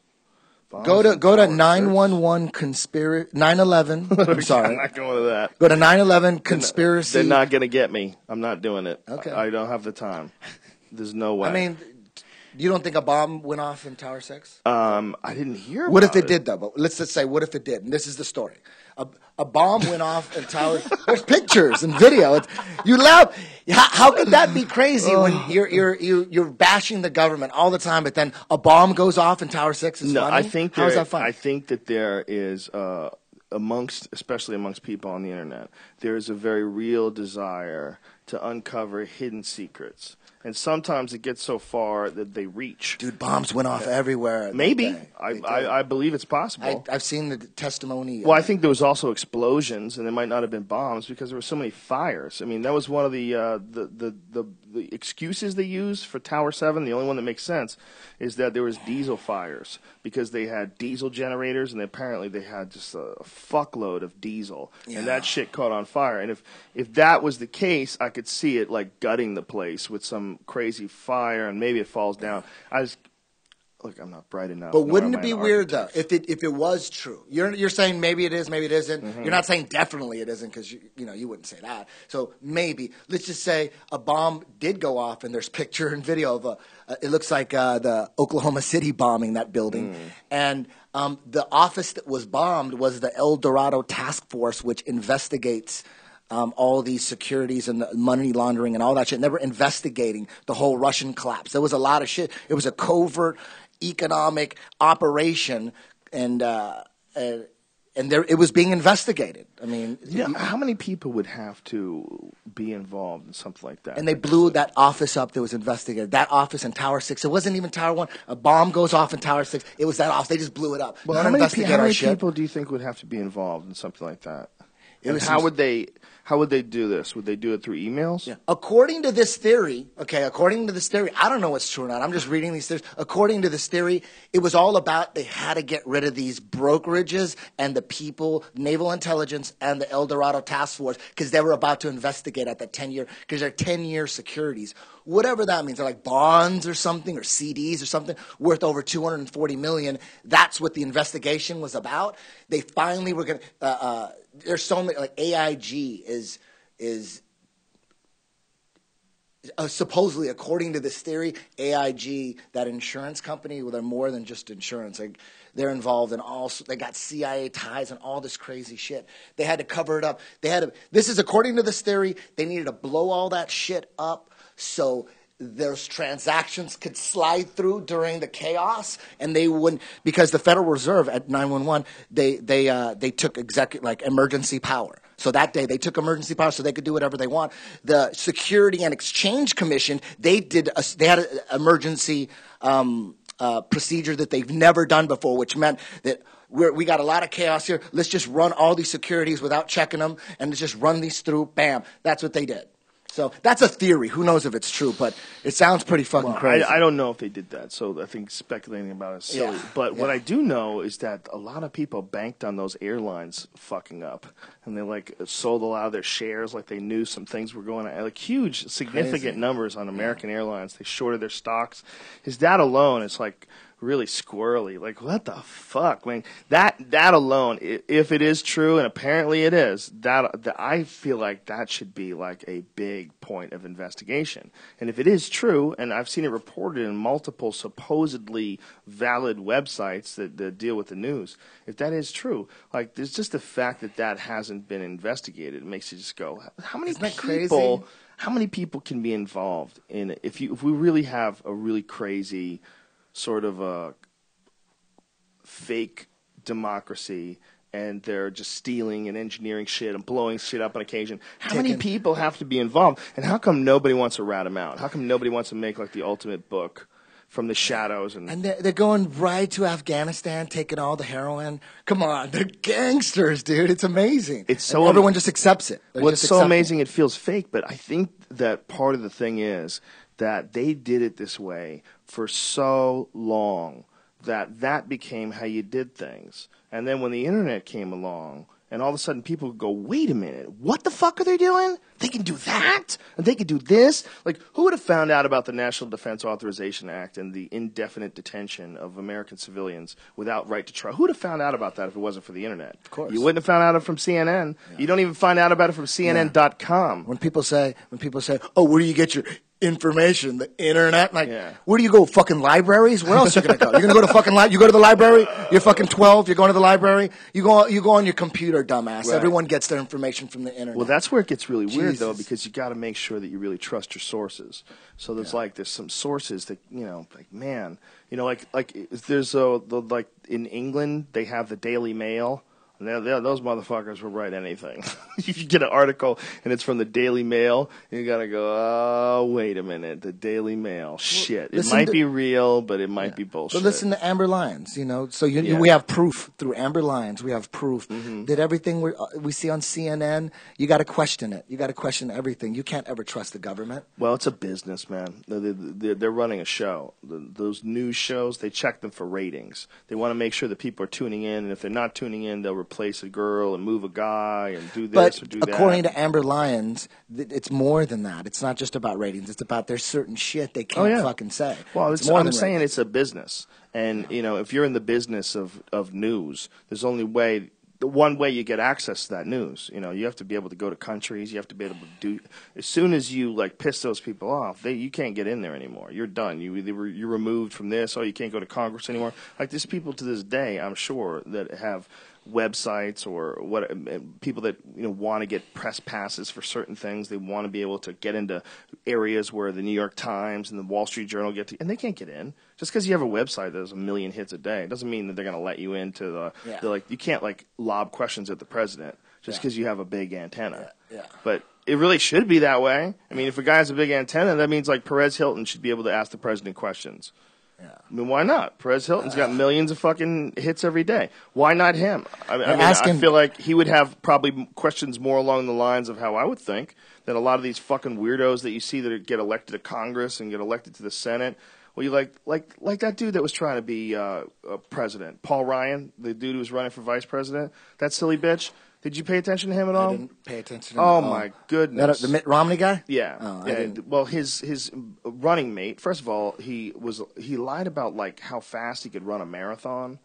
Like he said, he ran like a 3-hour plus sub 4-hour marathon, which apparently is world class. Like you have to be a serious fucking athlete to be able to run a marathon in under 4 hours.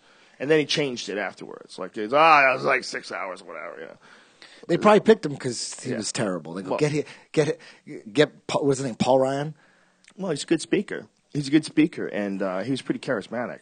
The real problem is under the really bright lights he folded. Yeah. And the really bright lights, he just bullshitted a little too much, got a little too cocky, some shit that he could have said in Idaho. He got away with it on the local news. Yeah. You really can't get away with that shit when it's on Fox News and everybody research what the fuck you say.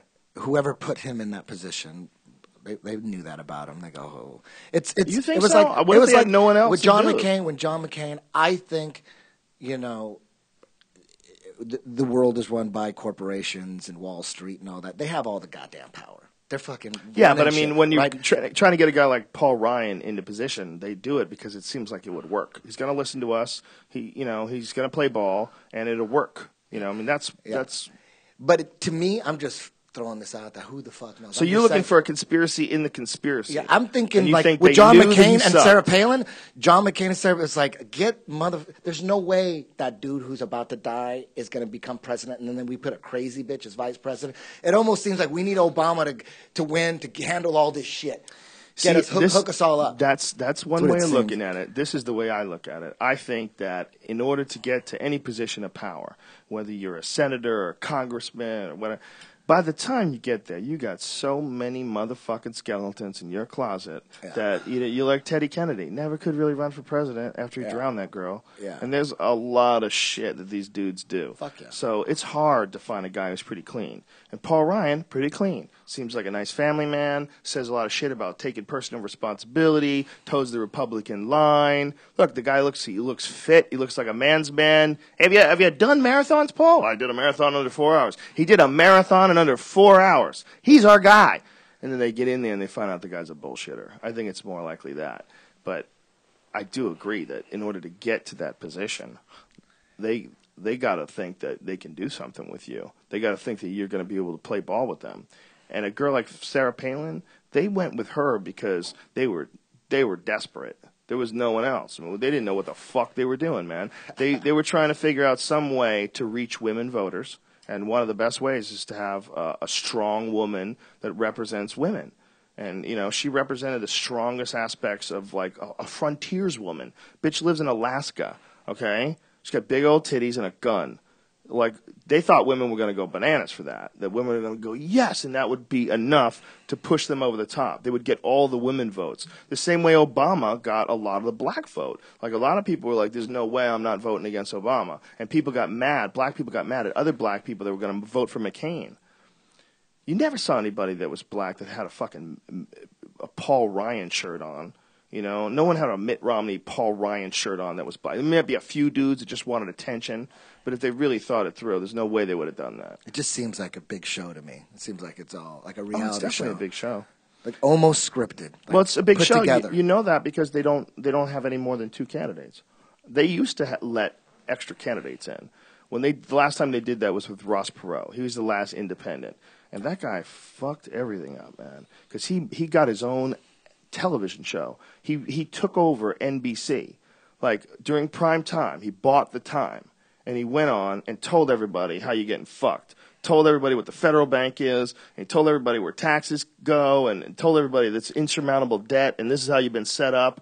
And he did it on television. And because of the fact that he had so much money, that he could get away with doing shit that traditionally only the Democrats and the Republicans could do. But all of a sudden there's this independent that's like stealing, 20, 30% of the vote. And it fucked up the whole thing. And that's how Bill Clinton became president. Because they were like, and there you go. That guy, he ruined everything. So then the Commission for Presidential Debates, they changed what it takes to be able to compete at the highest levels. Hell yeah.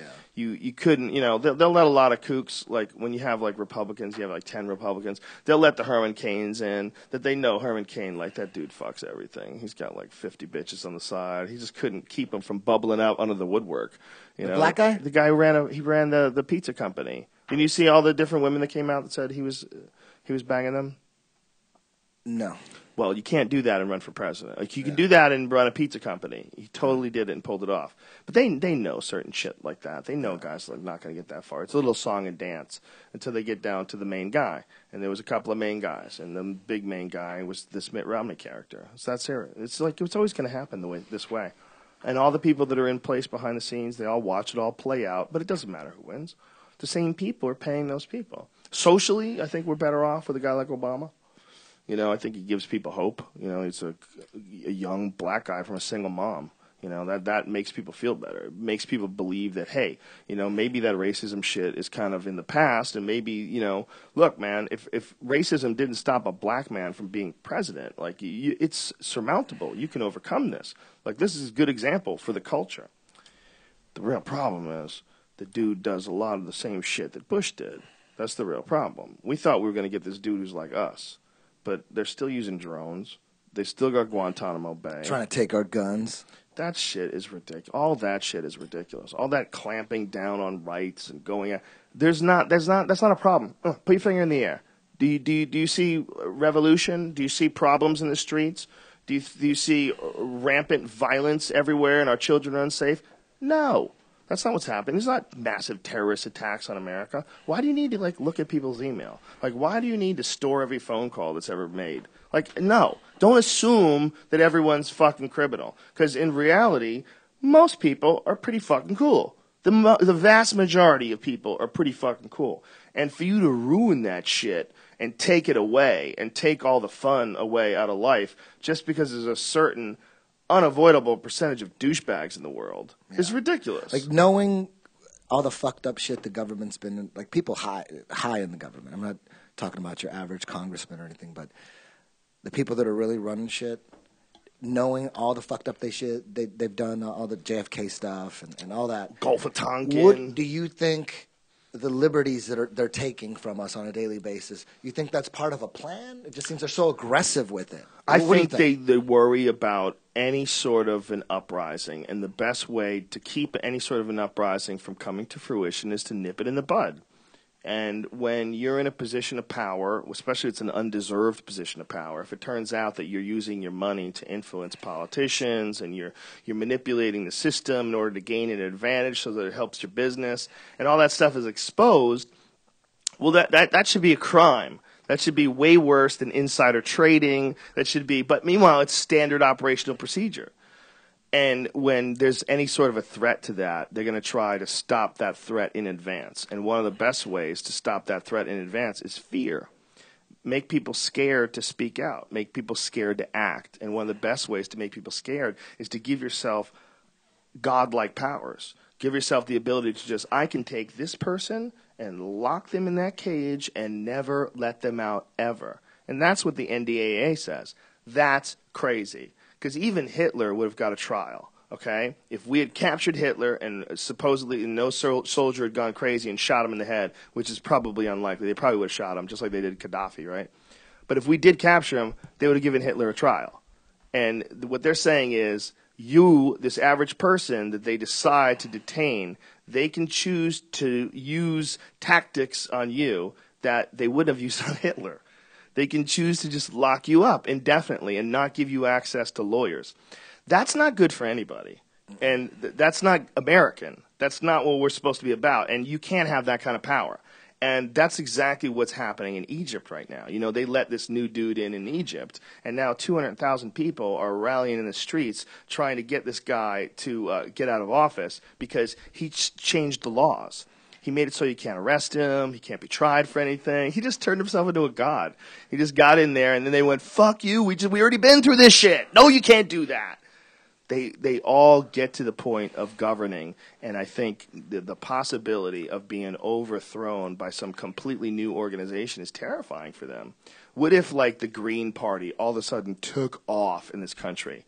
And what if it was like the Green Party became the number one party in the country? I mean, look how many people go to Whole Foods, okay? Look how many people want to recycle. Look, what if that shit spreads? What if it spreads and all of a sudden the Green Party becomes the prominent party in this country when we realize that we're poisoning our food and poisoning our water and poisoning the ocean and killing all the fish? And if they ever did get to that position, that would be a terrible loss of power for the Republicans, the Democrats, and all the corporations that support them. If the public's opinion changed and people really did get behind a party that was independent and not reliant whatsoever on corporations, that would be fucking terrifying to the powers that be. Instead of going around making billions and billions of dollars a year, traveling around in fat yachts, you know, banging supermodels and then cutting their heads off, instead of doing that, you would make nothing.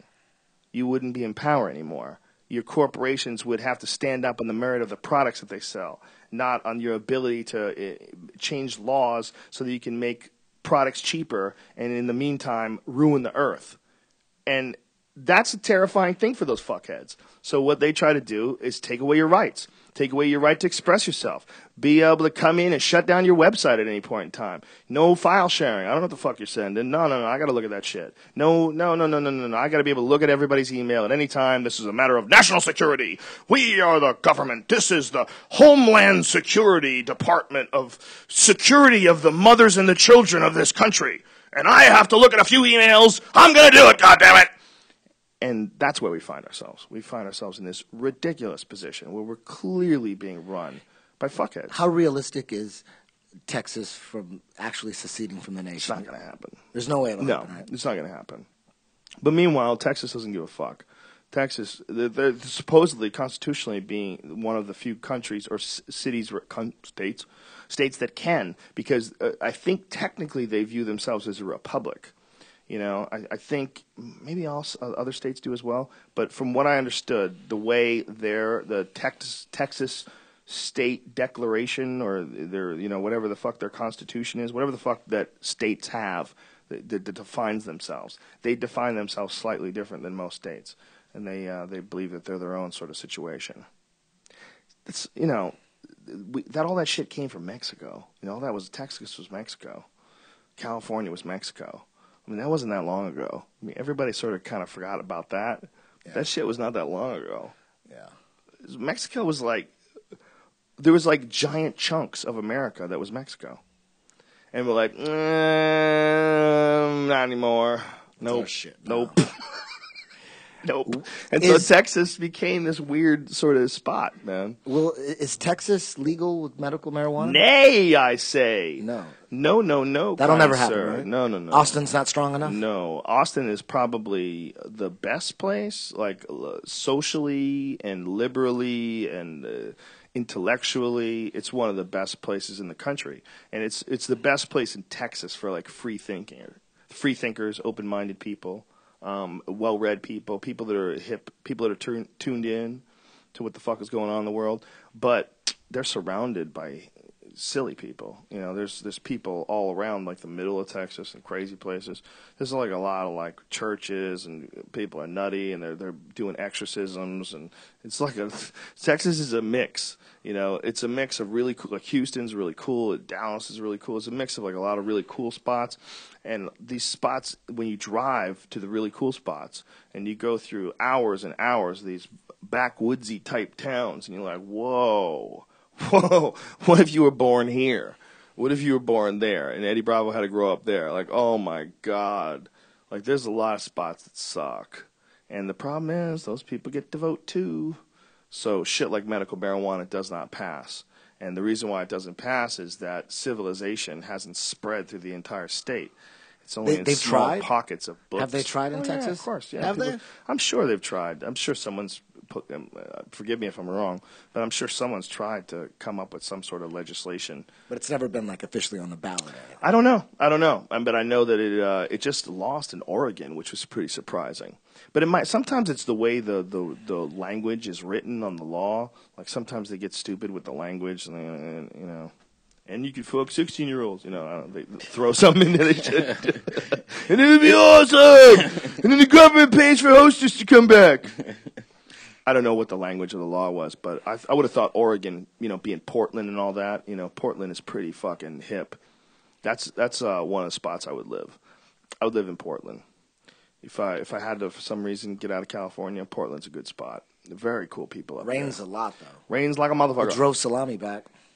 Back to L.A.? Oh, yeah. Really? He's been back for maybe 4 months. That motherfucker. When I see him, I'm going to shake him like a bad baby. Because when I talked to him up there, I was like, what's it like? Are you digging it? He goes, yeah, man, it's awesome. I go, does the rain ever bother you? He goes, nah, not at all. Fuck it. He goes, it's just so cool up here, it doesn't bother me. I got to him eventually. That motherfucker. I got to him. See, is that a chemical thing? Like, do we need that chemical from the sun? Like, in order to feel happy? I've never lived in a place where it rained all the time. Have you done that? No. No, you're Southern California your whole life. Yep. Yeah. I think there's a gray that happens in Boston for a few months during the winter that dulls the happiness of the people, and it's palpable. You can sense that shit in the air when the gray is there, the gray of the January gray, the February. Occasionally you get a nice sunny day, like, wow, beautiful day today. Step outside, it's 3 fucking degrees. That shit wears away at you, man. Salami made up a good story, and I was wondering about that, man, because people will always bullshit you about that. They'll never tell you, like, what's it like up here, man? You like it? Well, I like it a little, but man, I get depressed as fuck in the winter, and I'm thinking, I don't know, man, maybe there's a bad idea. No, it's awesome. I love it. It's the best choice. I made the best choice, man. I'm so happy. You should move up here too. This motherfuckers will try to convince you into moving up there. And then when you move up there, they go, man, I'm just getting depressed in the winter. I don't know what to do. Thinking about going back to Arizona. What? Did his testimony, did that? Yes, it influenced me. Oh, it did? Yeah, son of a bitch. He didn't even make it. He had a school up there, right? Wasn't he running a 10th Planet? Yeah. Does he have his black belt now? He has a black belt in the gi. Does he really? Under Yeah, who? Joe Morara. Oh, wow. Salami's such a good dude. Always a friendly guy, man. even if he's a lying motherfucker about the climate. Maybe he liked it initially, and then Yeah. it just wore down on him. I think especially if you live in California, it would be really hard to go to a place that rained all the time. Yeah. Really I like the hard. rain sometimes. Well, the one thing that it's amazing for is the vegetation. God, there are forests out there. When you go, have you ever been on a hike like through the Pacific rainforest? You ever been like No. walked around? Like, you ever go to the redwood forest? You ever do that? Maybe as a child. You got to do that. Been up to Sequoia. You Is gotta- that the same thing? Redwood, Sequoia? I don't think so. I think Sequoia is a different thing, but they're huge too, right? Isn't that the idea? Yeah, as a kid. I But used to go. those forests, man, those crazy like rainforests in like Washington State where it rains constantly, dude, that's a different feeling when you're walking through that kind of life. Like there's so much vegetation life around you that as you're in that, there's like this bright green forest. You kind of understand where all the old myths of like fairies and elves and wood sprites appearing, because as you're walking, there's so much energy in the air that you're almost thinking someone's watching you. You're almost looking at trees and shit and thinking they're peering at you and looking back at you because you're sensing that there's other life there. You're sensing it because there's this incredible wealth of vegetation because it fucking rains every day. The grass is glowing green. I mean, the grass in Oregon is like neon green. It's beautiful. Like, just looking at the grass is like, wow. I never fucking saw grass like that in Studio City. That grass is dry and gray and all fucked up and brown. That Portland grass is alive. And if you walk into those woods, man, there's something about those dense rainforests that give off this weird sort of feeling. There's a strange silence, and you hear animals, but like it's a weird sound because there's so much vegetation that it's like being in a room that's like stuffed with things. Like sound doesn't travel the same way. It's not like being in a place where you're on top of a hill and you overlook canyons. No, you're walking through this dense thing that feels like you're inside of a living thing.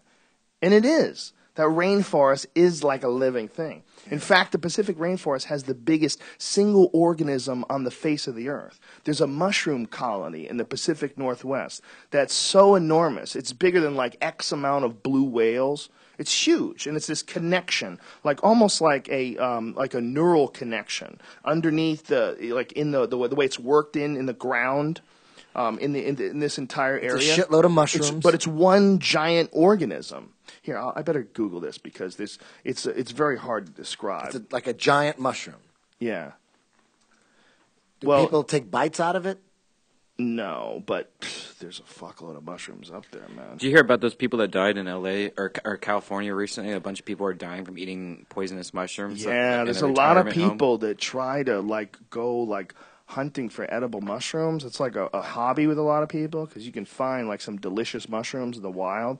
But if you're not old, to get high, just to eat. No, just to eat. But if you're old and you can't see, yeah, this cook